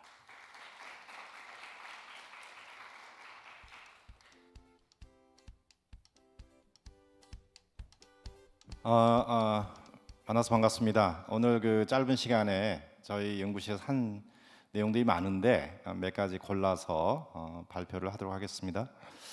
오늘 강연 주제는 그 소개하신 바와 같이 바이오 센서 패치 관련된 연구입니다. 간단하게 저희 연구실 소개와 그다음에 네 가지 센서 기술에 대해서 소개를 할까 합니다. 첫째는 연속 혈당 모니터링에 의한 패치 센서 기술하고, 그다음 면역 센서 패치, 그다음에 이제 심전도 근전도 뇌파 센서 패치, 마지막으로 생체 물리 신호를 모니터링할 수 있는 물리 센서 패치를 소개할까 합니다. 저는 그 광운대학 전자공학과에 있고요. 광운대 그 휴먼 IoT 중점연구센터 센터장을 맡고 있습니다. 저희 연구실에는 포닥하고 석박사 과정에서 한 20명 연구팀이 있는데 저희 크게 그 저희 연구실에는 웨어러블 물리 센서를 바이오에 응용하는 연구팀이 있고요. 좀 전기화학 기반의 바이오 센서 팀이 있고, 그다음에 에너지 하베스팅 팀이 있습니다. 그래서 오늘은 저희가 이 연구팀에서 연구한 내용 중에 일부를 골라서 소개할까 합니다. 잘 아신 바와 같이 이제 바이오 센서 시장이 최근에 급성장하고 있습니다. 주요 국가인 미국을 포함해서 북미 쪽에서 바이오 센서 시장에 그 많은 예산을 투자하고 있고 또 그에 상응해서 그 매출이 많이 시장 규모 증대되고 있습니다. 그 중에 제가 오늘 소개할 것은 그 웨어러블 바이오 센서 기술인데요. 현재 의료 시스템은 저희가 이제 병원을 내방에서 그 의사진의 그 안내에 따라서 이제 검사를 받고 하는 시스템인데, 많은 분들이 이제 기대하고 있는 또 하나의 미래 의료 시스템은 내방하지 않고 여러분 몸에 센서 패치를 부착함으로써 생체 정보를 의료진에게 제공이 되어서 원격 서비스를 받을 수 있는 그런 모바일 헬스케어 산업에 대해서 많은 관심을 갖고 있고, 이 기술에서 지금 뭐 빅데이터라든가 많은 기술들이 각자 위치에서 개발되고 있고, 저는 오늘 센서 패치 기술에 대해서 좀 소개할까 합니다. 현재까지 연구 개발되고 있는 많은 센서 패치들이 있는데, 그 많은 센서 패치 중에 이제 한 군이 이제 전기 신호를 모니터링할 수 있는 전극 기반의 일렉트로드 기반의 그 센서 패치들과 그 외에 이제 땀이나 이런 그 생체 시료로부터 얻을 수 있는 그런 팬치 센서 기술이 이제 가장 많이 연구되고 있는 패치 기술이고요. 이거 많이 사용하는 그림인데, 현재는 많이 진화됐지만 좀 과장되긴 하지만, 아이가 아파서 응급실에 가면 이제 이렇게 많은 ECG 전극들을 부착해서 모니터링하는 건데, 앞으로는 이런 패치 하나만 붙여도 아이의 상태를 모니터링할 수 있는 시대가 도래하고 있다라는 메시지고요. 그러기 위해서는 패치 센서의 기술이 고도화돼야 된다라는 내용입니다. 첫 번째, 저희가 아까 4가지 연구 중에 하나를 먼저 소개하겠습니다. 기존의 이제 혈당 센서는 아직도 주가 스트립 일회용 센서인데, 지금 미국에 있는 메디트로닉스라든가 에바트라든가 주요 세계 기업이 이식형 채소 침습형 그 바늘을 이용한 혈당 모니터링 센서를 판매하고 있습니다. 세계 기업이 주도하고 있고요. 이게 이제 에버트의 프리스타일 리브레라는 제품인데, 이와 유사한 제품들이 이 안에 센서가 들어가 있고, 그다음에 블루투스로 센서 정보를 받고 이거를 이제 스마트폰에서 디스플레이 해주는 정보를 그런 시스템입니다. 그다음에 뭐 팔뚝, 복부 등의 이제 이런 센서를 최소 침습시키는 구조가 되겠고요. 아직 연구 중에 있는 것들은 이제 땀이나 눈물 같은 거를 이용해서 당을 모니터링하는 센서가 되겠습니다.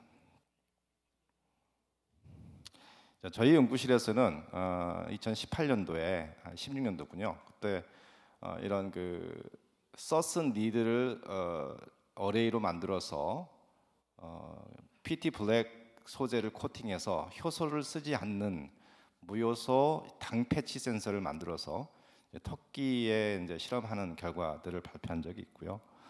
이걸 이어서 저희가 이제 그 서슨 니들은 메탈이기 때문에 착용 이 센서를 삽입할 때 또 지속하는 데 있어서 불편함도 있고 다른 이슈가 좀 있어서 폴리머라는 소재를 이용해서 니들을 만들고 그 니들 위에다가 센서를 구현을 해서 무효소 혈당 센서를 만들어서 동물 실험까지 진행한 일을 했고, 그래서 지금 그 니들 센서는 저희 연구소 지금도 하고 있는데요.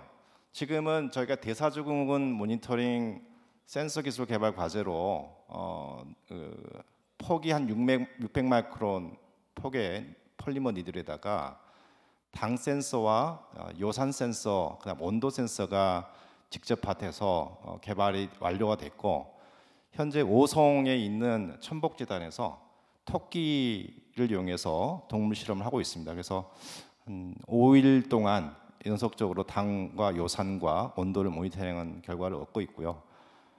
이제 그 과제가 5년 과제인데 올해 종료가 됩니다. 좋은 결과를 얻었고 조만간에 결과를 바탕으로 좋은 논문을 게재할 계획에 있습니다. 그 다음에 저희가 이제 비침습형 당 센서 패치는 이제 땀을 기반으로 하는 연구를 하고 있고요. 그래서 이런 패치형 당 센서를 만들어서 땀으로부터 당을 모니터링하는 센서가 되겠습니다. 여기는 저희가 이제 중요한 게 소재 기술인데 소재에 이제 보신 것처럼 그 RGO라는 소재에다가 PT 나노파티클을 올리고 그 다음에 효소를 올려서 당을 모니터링한 센서가 되겠습니다. 여기 연구는 좀 더 다른 건데 그 레이저를 폴리이미드라는 소재에 주사해서 다공성 그래핀을 만들고 그 그래핀에 PT 나노파티클을 도금한 후에 저희가 이제 효소를 올려서 땀에서 당을 모니터링할 수 있는 센서인데 감도라든가 선택성들을 많이 개선한 땀당 센서 패치가 되겠습니다. 그 이후에 이제 저희가 좀 더 한 게 나노 소재를 쓰는 연구 중에 하나인데 포스포린이라는 2D 나노 소재의 굉장히 좋은 소재죠. 흑린으로부터 우리가 만들 수 있는 소재인데 이게 에너지 저장 소재로 많이 사용되고 있어요. 근데 이게 공기 중에 노출이 되면 그 전기적 기계적 특성이 굉장히 취약해집니다. 그래서 이거를 우리가 폴리아지린이라는 그 소재로 인캡슐레이션 해서 패키징하는 거죠. 캡슐화해가지고 캡슐화해서 이렇게 만들고 이거를 3D 다공성 그래핀에다가 코팅, 스프레이 코팅 해가지고 센서 및 에너지 저장 소자에 활용하는 연구가 되겠습니다. 그래서 아주 좋은 특성을 얻을 수 있었고요. 그래서 이 폴리아지딜이라는 소재가 이제 브리징 역할을 하면서 포스포린을 보호하는 역할도 하고, 그래서 2D, 3D 스트레치를 결합한 형태로 해서 이렇게 전극 센서를 패치 센서를 만들었죠. 그래서 이거를 다양한 응용하는 연구가 되겠고요. 이건 이제 얼마 전에 저희가 이제 여기 발표가 된 논문인데 이것은 저희가 이제 패치를 이렇게 만들어서 패치를 이용해서 그 당과 온도와 pH, 당 온도 pH 센서를 한꺼번에 인테그레이션해서 당의 정확도를 개선한 겁니다. 이게 당이 온도나 pH에 영향을 받아요. 그래서 정확한 값을 우리가 이제 땀에서 추출하기 위해서 일체화한 센서 패치에 이 나비 모양의 이제 전극을 구현해서 ECG까지 모니터링할 수 있는 패치 센서. 그래서 그 다음에 그 패치 센서에 저희가 이제 PCB, 블루투스 통신 모듈하고 센서 리드아웃 서킷을 붙여서 블루투스로 스마트폰으로 데이터를 주는 것까지 구현을 해서 발표한 적이 있고요.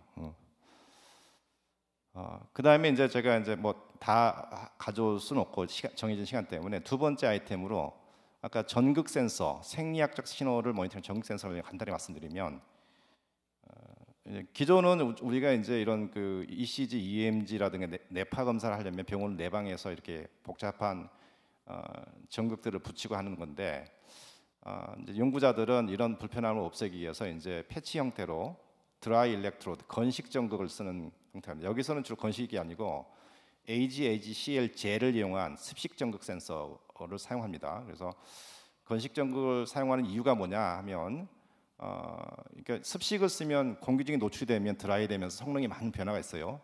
근데 이제 건식 전극 센서는 안정된 특성, 장수명, 롱텀 모니터링이 유효하다는 거는 몇 가지 장점들이 있습니다. 그래서 이런 연구들을 하고 있고 좀 그 침습형도 있지만 이제 연구자들은 주로 이제 침습형보다는 이런 비침습형의 드라이 일렉트로드, 요즘에 나노 소재를 이용한 드라이 일렉트로드 이런 연구를 하고 있습니다. 이제 첫 번째는 저희가 이제 나노 다공성 그래핀을 이용해서 레이저를 주사해서 만든 그래핀 소재를 이용해 가지고 이제 그 ECG 센서를 만들고 그 가능성들을 타진해봤죠. 그래서 그 ECG 센서로서 아주 그 성능에서는 문제 없다는 걸 저희가 입증한 내용이고요. 그 이후에 이제 그를 조금 더 개선한 게 이제 RGO, Thermally Grown RGO라는 나노 소재를 나일론 멤브레인에다가 베큐um 필터레이션해서 코팅해가지고 전극을 플렉시블하고 또 바로 사용 가능한 형태의 전극을 구현해서 ECG 신호를 모니터하고 EEG, EMG까지 모니터링하는 센서가 되겠습니다. 그래서 그런 연구들, 그다음에 이제 물론 전극 센서이기 때문에 뭐 EMG라든가 네파에도 활용 가능하고요.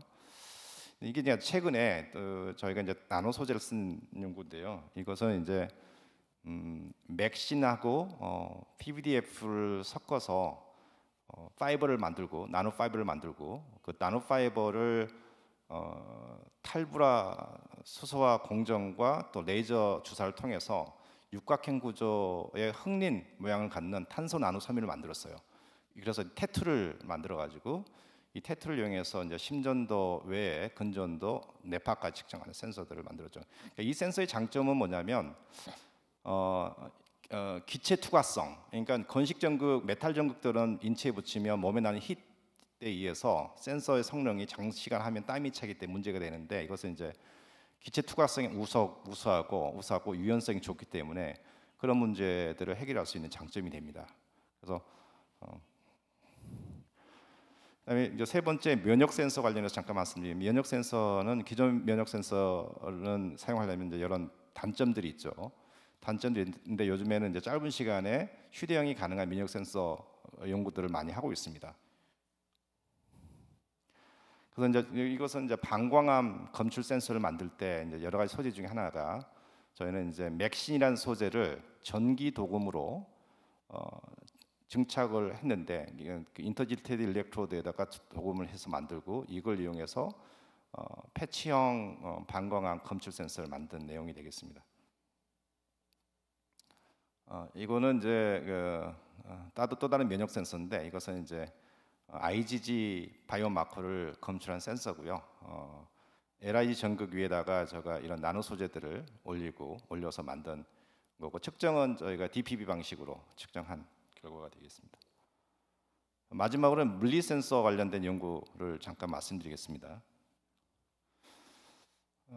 이제 이 센서 같은 경우는 이제 유연 압력 센서인데 특징이 이제 초광대역의 이제 용량형 센서가 되겠습니다. 그래서 이 센서는 저희가 이제 그 맥신하고 또 리튬이온 그 소재, 그 아이오닉 소재를 섞어가지고 전자 섬유를 만들고 그 섬유를 센싱층을 쓴 거죠. 이제 그래서 이제 그 이런 커패시티브한 슈퍼 커패시티브한 그 압력 센서 만든 건데 뭐가 좋냐 하면 우리가 초광대역이라고 했습니다. 그래서 지금 여기가 다른 연구 과제들하고 이제 결과도 비교한 건데 저희는 이제 굉장히 로우 프레셔에서 굉장히 높은 압력까지 측정 가능하면서 센시티비티가 굉장히 좋습니다. 그게 가장 큰 장점인데 왜냐하면 그러니까 우리 커패시턴 센서는 이제 이니셜 커패시턴스가 작아야 되는데 작게 하기 위해서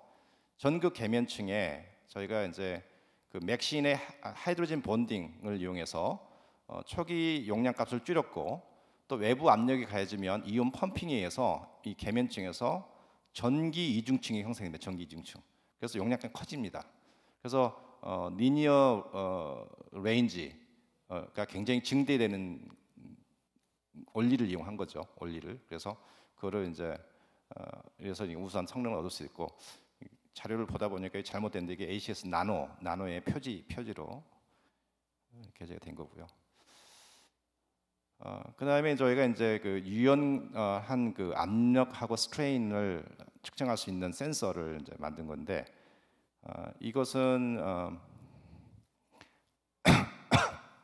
죄송합니다. 스펀지 우리 병원 약국에 가면 스펀지라는 걸 살 수 있습니다. 다공성 스펀지. 그 다공성 스펀지에다가 CCTO라는 그 유전율 값이 높은 소재를 코팅을 해가지고 용량형 그 압력과 변형을 측정할 수 있는 유연 센서를 만든 겁니다. 그래서 키 기술이 이제 CCTO라는 소재를 포로스한 스펀지에다가 코팅한 건데 그 계면에 본딩을 잘 시키는 게 중요합니다. 화학적 결합을. 네, 그런 부분에 이제 노하우가 있는 논문이 되겠습니다. 이게 이제 마지막 논문 같은데요. 간단하게 소개드리면 이건 이제 온도와 스트레인을 측정할 수 있는 스트레치블 센서가 되겠고요. 이건 이제 그 LIG 레이저를 주사해서 만든 그래핀에다가 흑린의 2D 소재를 코팅해서 흑린은 이제 가교 역할을 하는 거죠. 그래서 온도와 압력을 온도와 스트레인을 동시에 측정할 수 있는 하이브리드 센서입니다. 그래서 이 센서를 이용해서 저희가 이제 저희 몸에서 있는 뭐 호흡이라든가 맥박이라든가 여러 가지 변형들 외에도 체온을 모니터링할 수 있는 그런 하이브리드형 센서가 되겠습니다. 제가 아무튼 그 시간 관계상 간단하게 소개해드렸습니다. 그래서 저희 연구실에서는 아까 말씀드린 대로 그 센서와 에너지 하베스팅 기술을 연구를 하고 있고요. 주로 과기정 동부하고 산업통상자원부 펀딩을 이용해서 연구하고 있습니다. 감사합니다. 네, 좋은 강연 감사드립니다. 혹시 질문 있으시면 한두 개 정도는 받을 수 있을 것 같습니다. 네, 마이크 좀 부탁드립니다. 네, 감사합니다. 그 연속 혈당 측정이 이제 침습형 상용화가 돼 있잖아요. 인터넷에서 뭐 간단하게 사용해서 쓸 수도 있고 조금 불편하지만 이미 가능한 상태로 되어 있는데 그 비침습은 그 상용화 가능성하고 그 시점에 대해서 교수님은 어떻게 보고 계시는지 견해를 좀 알려주시면 고맙겠습니다. 좋은 질문이십니다. 그러니까 말씀하신 것처럼 연소혈당 모니터링용으로 미니메드라든가 에버트 제품들이 인터넷에서 지금은 살 수 있죠. 예전에는 그것도 못 사기 굉장히 불편했는데 이제 연구자들이 연구하고 있는 비침습형의 패치 센서들은 주가 이제 소변 아니면 땀, 눈물, 타액 이 정도가 주로 생체 시료가 됩니다. 그 중에 이제 사용자 입장에서 보면 땀을 이용해서 당을 모니터링 할 수 있으면 굉장히 장점들이 많습니다. 근데 이제 그것도 단점이 땀이 그냥 나는 건 아니잖아요. 그래서 운동을 해야 되거나 뭐 특별한 이제 발열기구를 써야 되는 단점도 있어요. 그래서 지금 연구된 결과로는 뭐 성능 측면에서는 뭐 상용화를 훨씬 넘어서 우수한데 이제 제가 이제 얼마 전에 이제 그 연구재단 바이오리그 사업을 5년 하면서 그 가천 의대 병원에서 임상까지 했었는데 환자를 20명 모시고 일주일간 했었어요. 근데 가장 큰 문제가 이제 저희가 재현성에 있어 문제가 있습니다. 재현성. 또 재현성이 가장 큰 문제고요. 그래서 그 저희가 고혈압 그러니까 혈당 환자 정상인과 혈당 환자를 비교해서 임상 시험을 했는데 그래서 센서의 정확 그 재현성에 성능 대집 재현성이 해결되면 시중에 나오지 않을까. 그래서 언제쯤이냐 하면 저는 한 3년에서 5년이면 약국에서 패치를 사면 그리고 붙이고 운동을 하면 스마트폰으로 나의 당 정보를 파악할 수 있는 시대가 오지 않을까라고 생각해 봅니다. 감사합니다. 좋은 질문입니다. 네, 저희 시간 관계상 다음으로 넘어가야 될 것 같습니다. 마지막으로 다시 한번 좋은 강연해주신 박재영 교수님께 감사의 박수 부탁드립니다. 네, 마지막 강연이고요. 디지스트 전자정보시스템 연구부의 이윤희 선임 연구원님이십니다. Sensing Single Molecule Interactions with a Carbon Nanotube Field Effect Transistor에 대한 내용으로 발표를 해주실 예정입니다. 큰 박수 부탁드리겠습니다.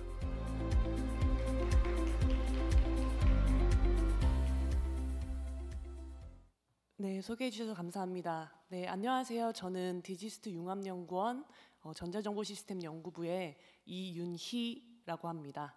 네, 오늘 이렇게 좋은 DGIF 컨퍼런스에 발표할 수 있고 저희 연구를 소개할 수 있게 해주신 DGIF 운영진 여러분들께 먼저 감사를 드리겠고요. 그리고 마지막까지 자리 지켜주시고 발표 경청해주시는 여러분들께도 감사의 말씀 드리겠습니다.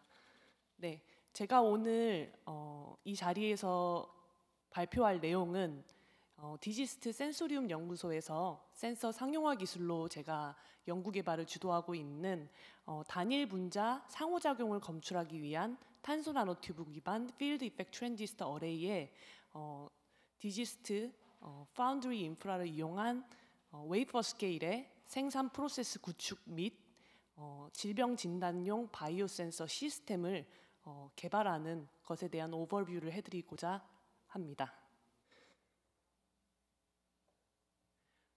네, 여러분들을 위해서 간단하게 이제 바이오 센서에 대한 컴포넌트를 먼저 설명해드리면요.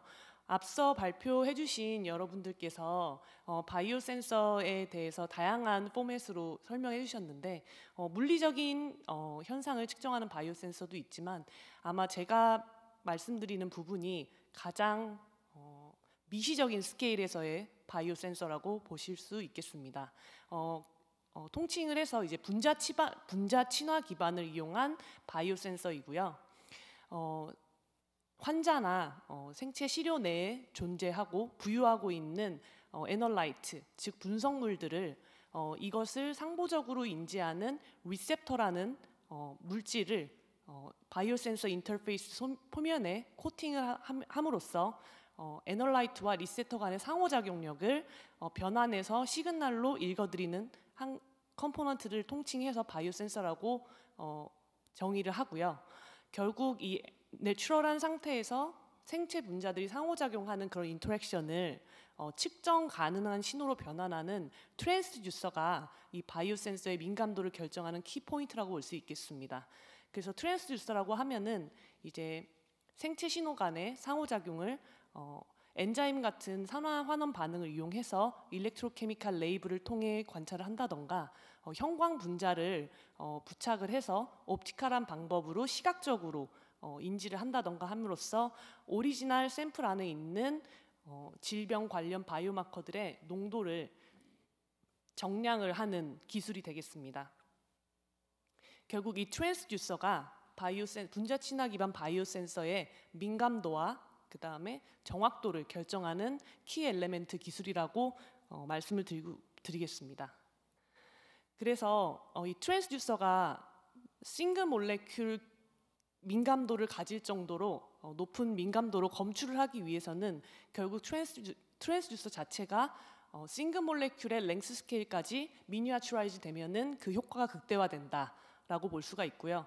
저희가 지금 보고자 하는 기술이 제일 좌측에 있는 저분자체 DNA 단백질과 같이 나노스케일 레벨에 있는 분자를 검출하는 것입니다.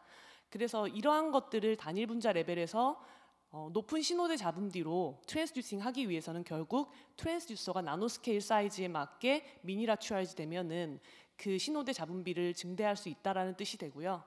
그리고 기존의 이제 일렉트로케미칼이나 옵티컬 방법과 같이 레이블링이 부수적으로 필요한 방법들은 그 프로세스 과정에서 많은 민감도의 로스를 잃게 됩니다. 그래서 결국 굉장히 작은 스케일의 트랜스듀서 그리고 레이블링이 따로 필요하지 않는 분자 간의 상호작용을 디렉트하게 읽을 수 있는 레이블 프리 방법의 바이오 센서 플랫폼이 현재 이제 넥스트 제너레이션의 바이오 센서의 목표라고 생각을 하고 있습니다. 그래서 저는 사용하는 트랜스듀서로서 이제 카본 나노튜브를 사용을 합니다. 카본 나노튜브는 앞서 많은 분들이 발표하셨듯이 이제 그래핀이라는 1차원적인 칼본 라티스들이 퍼져 있는 그 물질을 롤업한 튜브 형태가 되겠고요. 그 탄소 소재 자체가 갖는 높은 전기 전도도, 그 다음에 서피스 모디피케이션이 용이하다는 점, 그리고 높은 표면적으로 인해서 나노스케일의 분자도 높은 민감도로 검출이 가능하다는 그런 여러 가지 장점을 통칭을 해서 저는 이제 트랜스듀싱 인터페이스로 카본 나노튜브를 선택을 하게 되었습니다. 그렇다면 이 트랜스듀싱을 해서 어떠한 신호로 측정을 하겠느냐라고 하면은 결국 정기적인 신호로 리드아웃을 하게 됩니다. 그래서 다들 아시다시피 이제 필드 이펙트 트랜지스터, 장효과 트랜지스터를 이용한 바이오 센싱 기술이 되겠는데요. 트랜지스터의 컴포넌트는 소스 드레인 그리고 게이트의 3단자로 구성이 돼 있고 아까 언급드린 나노머티리얼과 같은 CNT가 소스 드레인 사이에 커넥션 되면서 전류를 발생시키게 됩니다. 이때 그 전도성 물질과 접촉하지 않은 상태로 게이트라는 3단자에서 전압을 걸어주게 되면 그 전도성 물질, 그 CNT와 게이트 사이에 전기장이 형성이 됩니다. 그래서 게이트의 전압을 바꿈에 따라서 전기장이 바뀜에 따라 소스와 드레인 사이에 흐르는 전류를 정밀하게 제어할 수 있는 기술이 장효과 트랜지스터가 되겠고요. 그래서 이러한 기본적인 모스펫 구조의 반도체 공정을 이제 바이오 센싱 기술로 어플리케이션 한다 그러면 게이트라고 불리우는 전극이 이제 바이오 물질로 대체된다, 혹은 에디셔널한 게이트로 활동할 수 있다라고 간단하게 생각해 주시면 되겠습니다. 우리 몸에 존재하고 있는 생체 분자들의 고유 전하를 이용해서 나노 소재와 같은 인터페이스 위에 가까이 접촉하게 되면은 그 게이트와 탄소 나노 튜브 사이에 형성된 전기장의 밸런스를 이 찰지드 바이오 몰레큘들이 펄튜베이션을 시키게 됩니다. 그에 따라 이제 미세한 전류의 변화를 디텍션할 수 있게 되고요. 나노 스케일의 탄소 나노 튜브 같은 경우에는 그 디멘전이 싱글 몰레큘 레벨로 굉장히 작기 때문에 보다 더 높은 민감도로 작은 수의 분자를 감지할 수 있다라는 게 컨셉이 되겠습니다. 그래서 제가 지향하고 있는 싱글 몰레큘 센서는 단순히 이제 마이크로 스케일의 트랜스듀서를 사용해서 다수의 리셉터들과 애널라이트 간의 상호작용에 대한 평균적인 시그널을 읽어드리는 것이 아니라 트랜스듀서의 사이즈를 싱글 몰레큘 사이즈로 축약함으로써 단일 분자가 곧 한 개의 시그널을 방출할 수 있게끔 스케일을 엔지니어링 했다라고 보시면 되고요. 이렇게 되면은 싱글 몰레큘에 대한 시그널을 높은 템포럴 레졸루션으로 관찰할 수가 있기 때문에 분자 간의 인터랙션뿐만 아니라 결국에 그 사이에 반응하고 있는 다양한 인터미디엇 스테이트와 같은 케미칼 메커니즘에 대해서도 밝힐 수 있습니다.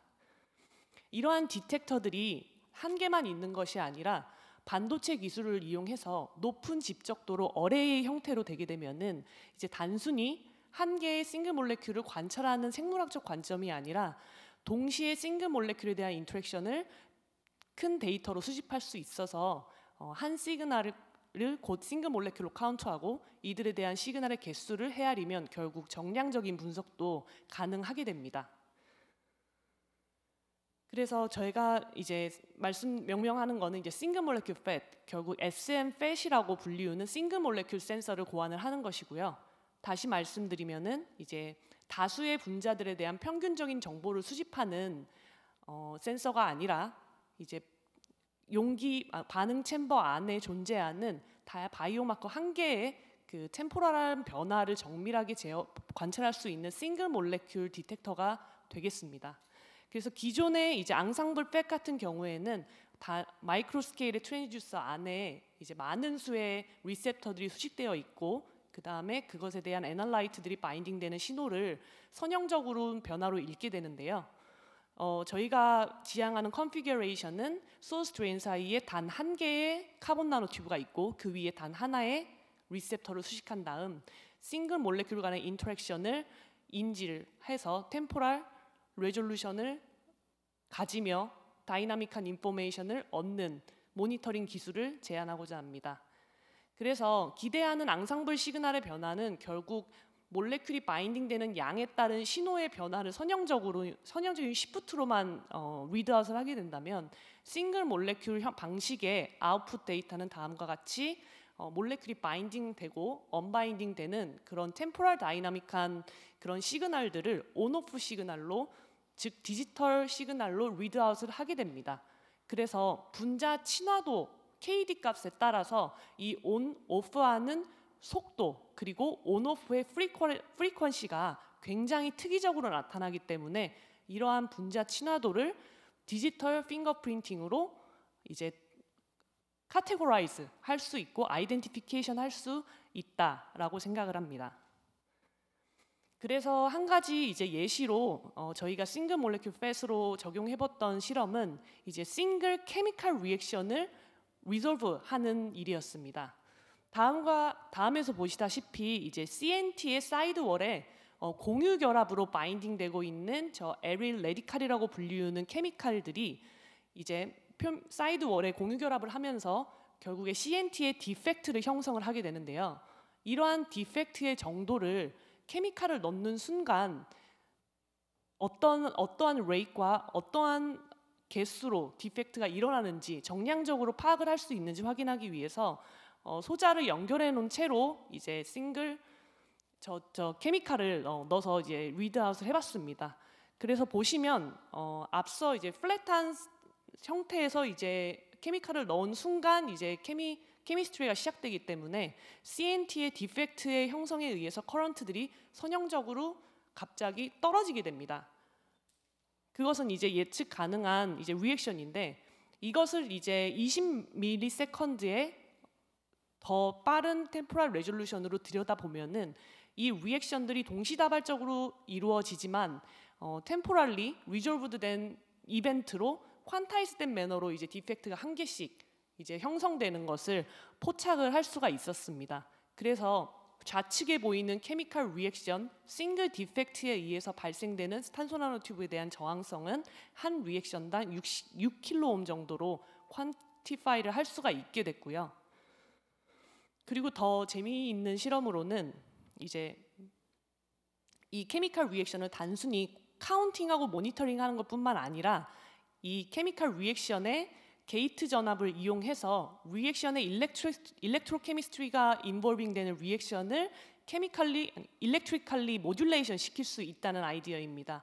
앞서 언급드렸던 게이트 전압이라는 것이 이제 소스와 드레인 사이의 탄소 나노튜브에 흐르는 전류의 방향도 바꿀 뿐만 아니라 전류의 크기 그리고 움직이는 찰지 캐리어를 네거티브인지 포지티브인지 다양하게 모듈레이션 할 수 있거든요. 그래서 지금 보여드리는 저 케미칼 리액션, 다이아조니움 리액션이라고 불리우는 게 탄소 나노튜브에서 전자를 받아서 리액션이 이니시에이션 되는 건데요. 저희가 게이트 전압으로 B번에서 보이는 그림과 같이 찰지 캐리어 타입을 포지티브로 바꾸면 리액션을 스탑을 시킬 수 있다. 그래서 결국 이 케미칼 리액션을 저희가 전기적으로 제어할 수 있지 않는가 해서 다음과 같이 게이트를 스텝 바이 스텝으로 그레주얼하게 인크리스 바이아스를 걸면서 케미칼 리액션을 모듈레이션을 해봤고요. 결국에 게이트를 증가하는 와중에 싱글 디펙트가 의미하는 저런 스텝이 관찰이 된 다음 바로 B번의 상황처럼 스위칭 오프를 해서 전하가 제공되지 않는 상황을 만들면 리액션이 멈추는 게이트 컨트롤 언더 케미칼 리액션 방법을 고안을 했습니다. 그래서 이러한 SMFET 디바이스 위에서 이제 케미칼 리액션들을 한 개의 스테이블한 리액션만 만들 수 있도록 제어할 뿐만 아니라 저런 식으로 화학 반응이 일어나지만 언스테이블한 레디칼 버전으로 바인딩이 됐다가 공유 결합이 이루어지지 않고 떨어져 나가 버리는 저런 언스테이블한 리액션까지도 카이네틱 정보를 얻을 수 있는 그러한 인포메이션을 얻을 수 있습니다. 그래서 이것을 이제 바이오 센싱에 대한 어플리케이션을 활용하기 위해서 저희가 방금 만들어 놓은 그 FPDP 다이아조니움 디펙트 사이트 위에다가 에볼라 바이러스에 대한 프라이머를 공유 결합으로 연결을 하게 됩니다. 그렇게 되면은 이제 에볼라 바이러스 시퀀스를 가지는 샘플이 바인딩하게 되면은 DNA와 DNA 혼성화 인터랙션이 일어나게 되는데요. 이러한 혼성화 인터랙션을 바인딩, 언바인딩 되도록 다이나믹하게 모듈레이션 하기 위해서는 보통 열 처리를 통해서 열로 이제 DNA와 DNA 하이브리드를 녹여내는 그러한 과정을 거치게 됩니다. 하지만 저희는 이 게이트 전압으로 인해서 고유한 전하를 가지고 있는 DNA의 분자를 제어할 수 있다라는 것들을 확인할 수 있었기 때문에 단순히 열을 가하지 않음에도 카본 나노튜브와 DNA의 네거티브 찰지 백본 간의 반발력을 이용하면 물리적으로 DNA를 밀어낼 수 있다라고 해서 DNA 이 멜팅 기술이 가능함을 확인을 했습니다. 그래서 고정되어 있는 온도 하에서 게이트 전압만 단순히 0mV에서 500mV로 인크리스 시킴에 따라 이 온도 하에서는 DNA 멜팅이 이루어지지 않지만 저희가 전기적으로 DNA 하이브리드를 떨어뜨려서 다음과 같이 온오프가 보이는 레이시 있는 디지털 시그널 패턴을 얻게 됩니다. 네, 그것은 이제 컴플리멘터리한 곧 퍼펙트 매치하고 있는 DNA 혼성화에 대한 거에 대비 가운데에 포인트 뮤테이션 된 돌연변이 유전자가 있을 때는 저런 패턴의 레이시나 혹은 프리퀀시가 현저하게 달라짐을 확인을 했고요. 그 말인즉슨 저희가 DNA 이멜팅 방법을 이용해서 DNA의 포인트 뮤테이션의 개수 혹은 위치에 따라 키네티컬리 저러한 패턴을 핑거프린팅 할 수 있다라는 실마리를 얻게 되었습니다. 그래서 저희 디지스트에서 제가 익스펜드하고 있는 센소리움 프로젝트의 기술은 이러한 싱글 몰레큘 스터디를 하이 스루풋으로 할 수 있는 플랫폼을 개발하는 데 주력을 하고 있습니다. 앞서 보여드렸던 것 같은 형태의 싱글 몰레큘 디텍터를 굉장히 좁은 면적 안에 높은 밀도로 집적하는 반도체 기술을 적용을 하고요. 그 다음에 이러한 바이오 신호를 단일 소자에서 얻는 것이 아니라 다채널 리드아웃을 회로를 설계함으로써 한 번에 다양한 싱글 몰레큘 데이터들을 병렬적으로 수집할 수 있는 일련의 플랫폼 기술을 제작을 하려고 노력하고 있습니다. 저희가 지금 연구하고자 하는 게 싱글 몰레큘 스터디로 좀 특수한 목적을 가지고 있기 때문에 좌측에서 보이시는 네트워크 CNT 같은 CNT가 굉장히 밀도가 높게 되어 있는 그러한 형태의 팻이 아니라 저희는 나노와이어가 한 개씩 배치되어 있는 싱글 CNT 브리지드 팻을 원합니다.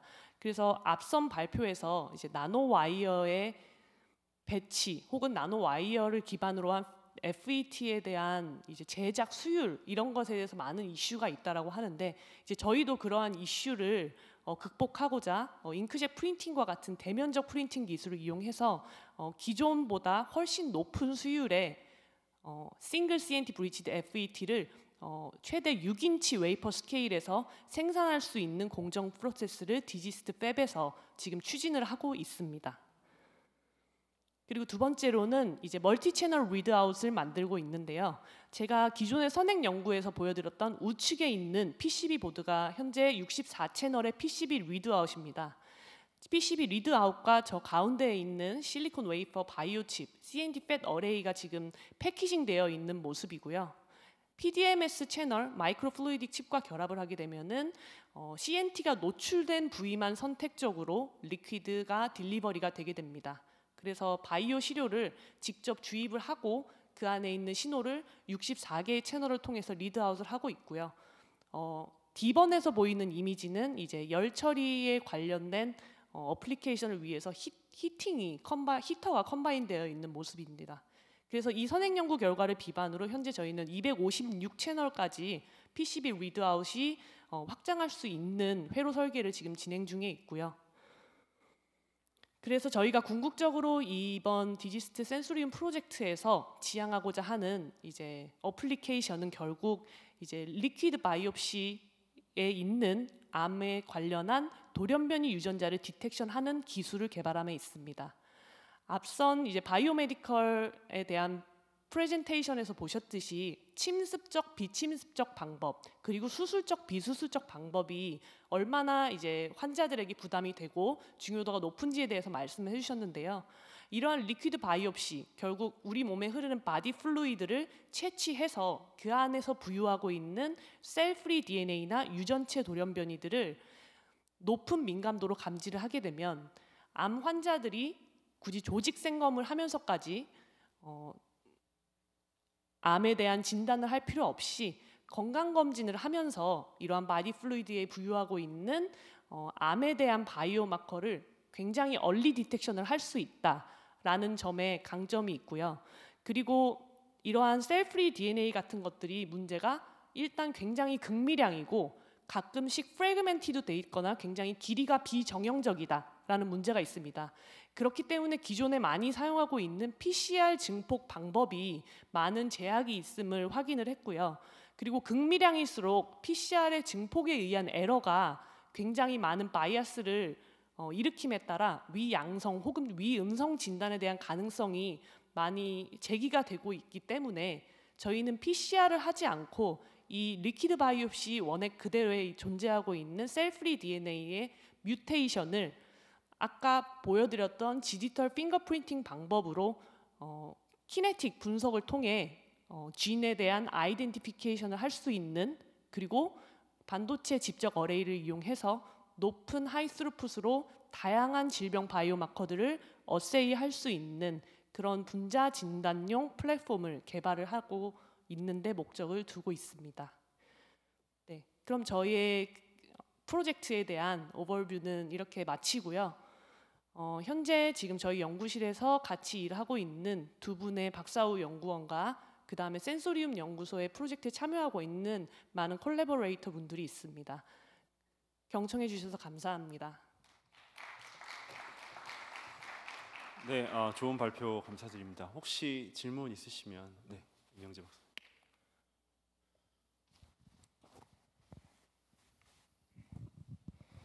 예, 발표 잘 들었습니다. 지금 궁금한 게 두 가지가 있는데요. 아까 디지스트 팹을 이용해서 그 트랜지스터, FET 트랜지스터를 제작해서 실험을 하고 있는데요.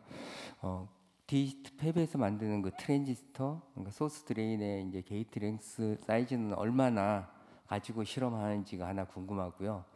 그리고 아까 인트로덕션에서 소개 잘 해주셨듯이 최종적으로 이제 싱글 모lecular 디텍터를 하기 위해서 시그널을 극대화하기 위해서 CNT 하나를 갖다 소스 드레인에다 놓고 그렇게 하면 시그널이 이제 극대화되니까 그런 최종적인 골이 있는 것 같은데, 그러면 지금처럼 CNT를 이렇게 잉크젯으로 프린팅하는 것은 지금은 실험하고 있는데 나중에는 그 CNT 하나를 소스 드레인에다가 어떤 트랜스퍼하기 위해서 어떠한 실험 계획을 가지고 있는지 이 계획에 대해서 좀 궁금합니다. 네. 먼저 첫 번째 질문으로 이제 디지스 팹에서의 랭스 스케일에 대해서 확인을 해주셨는데요. 지금 저희가 컨펌하고 있는 선폭은 지금 0.9 마이크로까지는 수월하게 공정이 되고 있는 것을 확인을 했습니다.